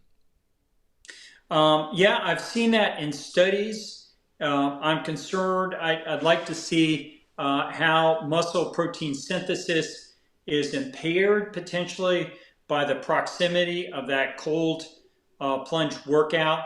I noticed when I do it, I don't have as good of a workout. My capacity for working out is not as good. So my advice to my clients is have a minimum of 4 hours separation between cold exposure and working out. There may be some benefit. I forget now about the testosterone study that showed that whether there was still adequate muscle protein synthesis as a consequence of that proximity to the cold exposure. But for the time being, I'm guiding my clients on avoiding cold exposure within 4 hours of working out.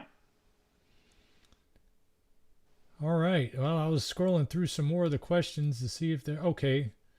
Here's one. Dr. Sean, do you recommend any particular kimchi brands? Don't want to make my own.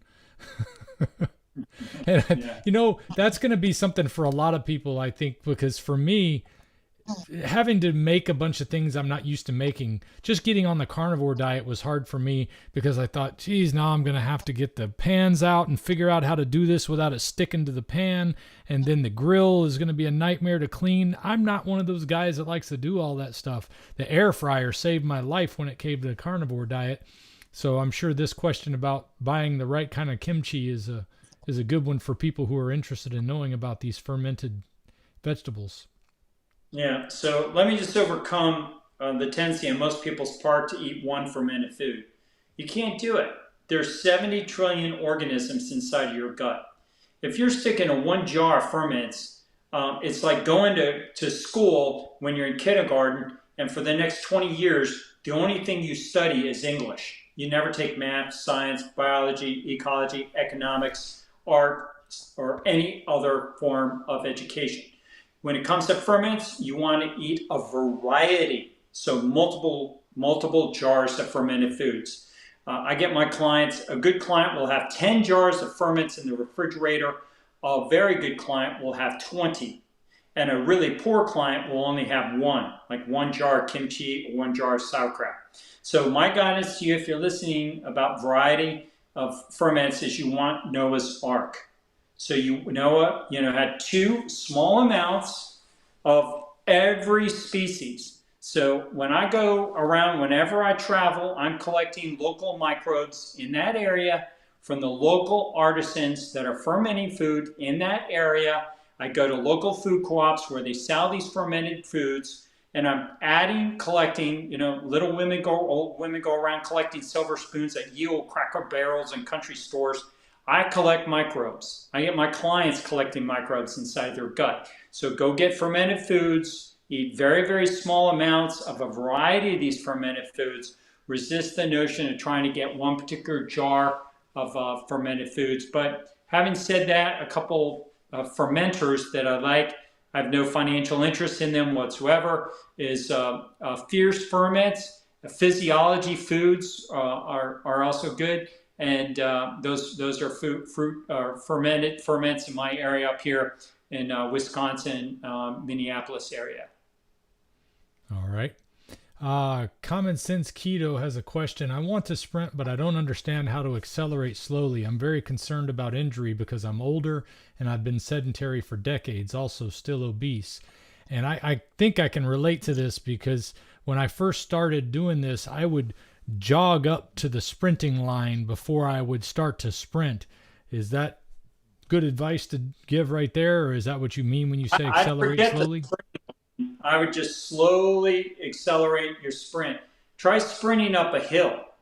it's less likely you're going to strain a muscle if you sprint up a hill.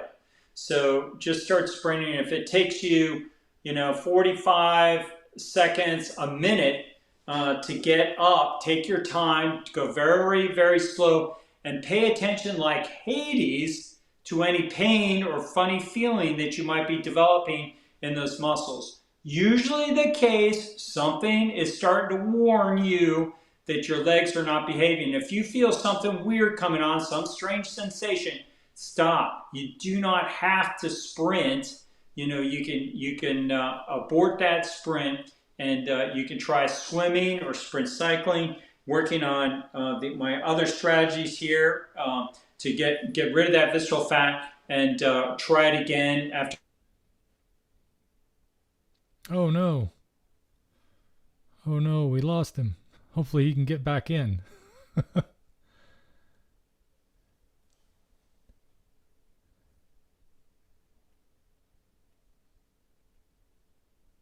I'm waiting to see if he's going to get back in on this. He may not even know he's out yet.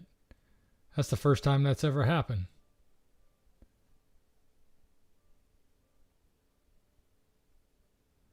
Well, I hope he can come back. I had one more question I wanted to put up here that Abraham Bimmer put through. $10 super chat. Would burpees or up downs as HIIT yield the same results as sprinting? I think Dr. O'Mara would answer that by saying it wouldn't yield the same results, but if that's something you want to do, it's certainly not a bad exercise. He probably would have had a lot more to say than I just did on it. I just can't believe we lost him.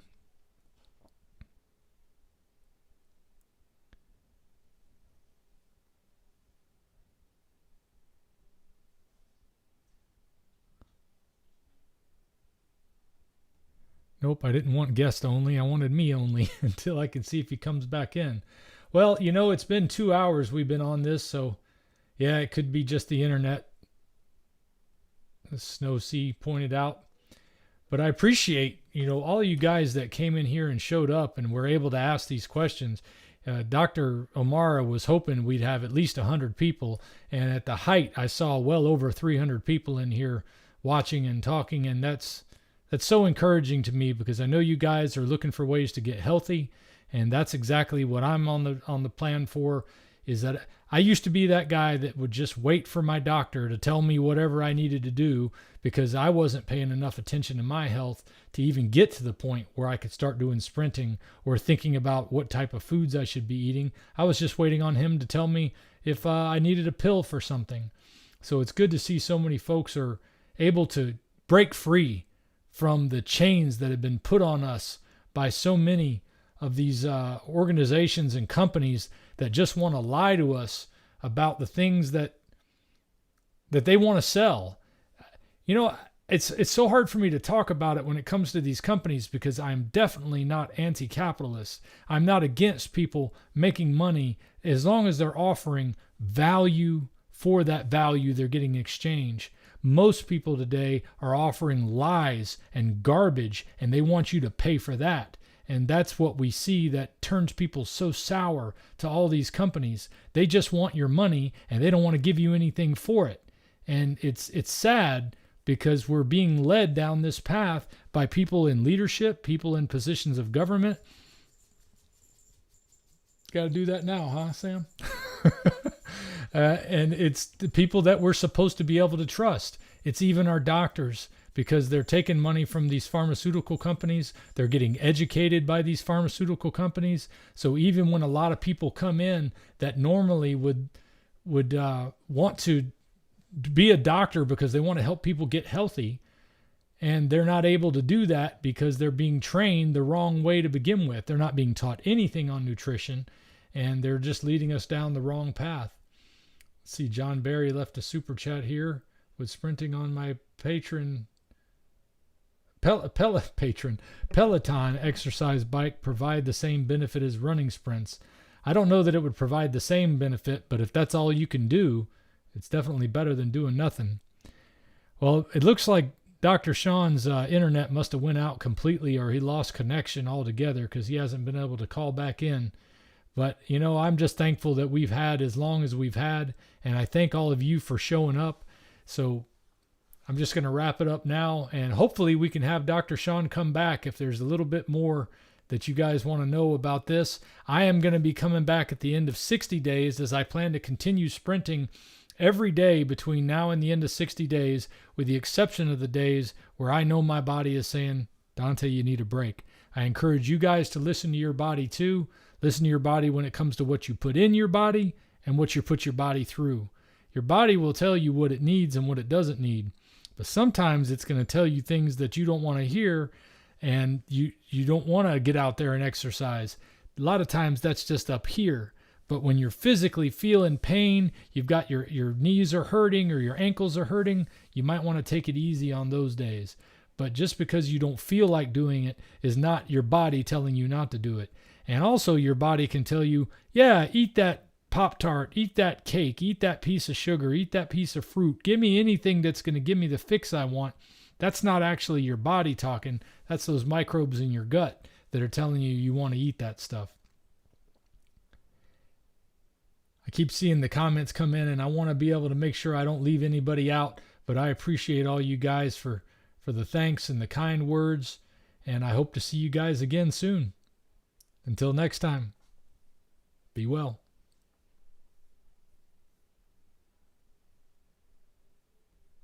If we pay extra, could we maybe get some grease or fat?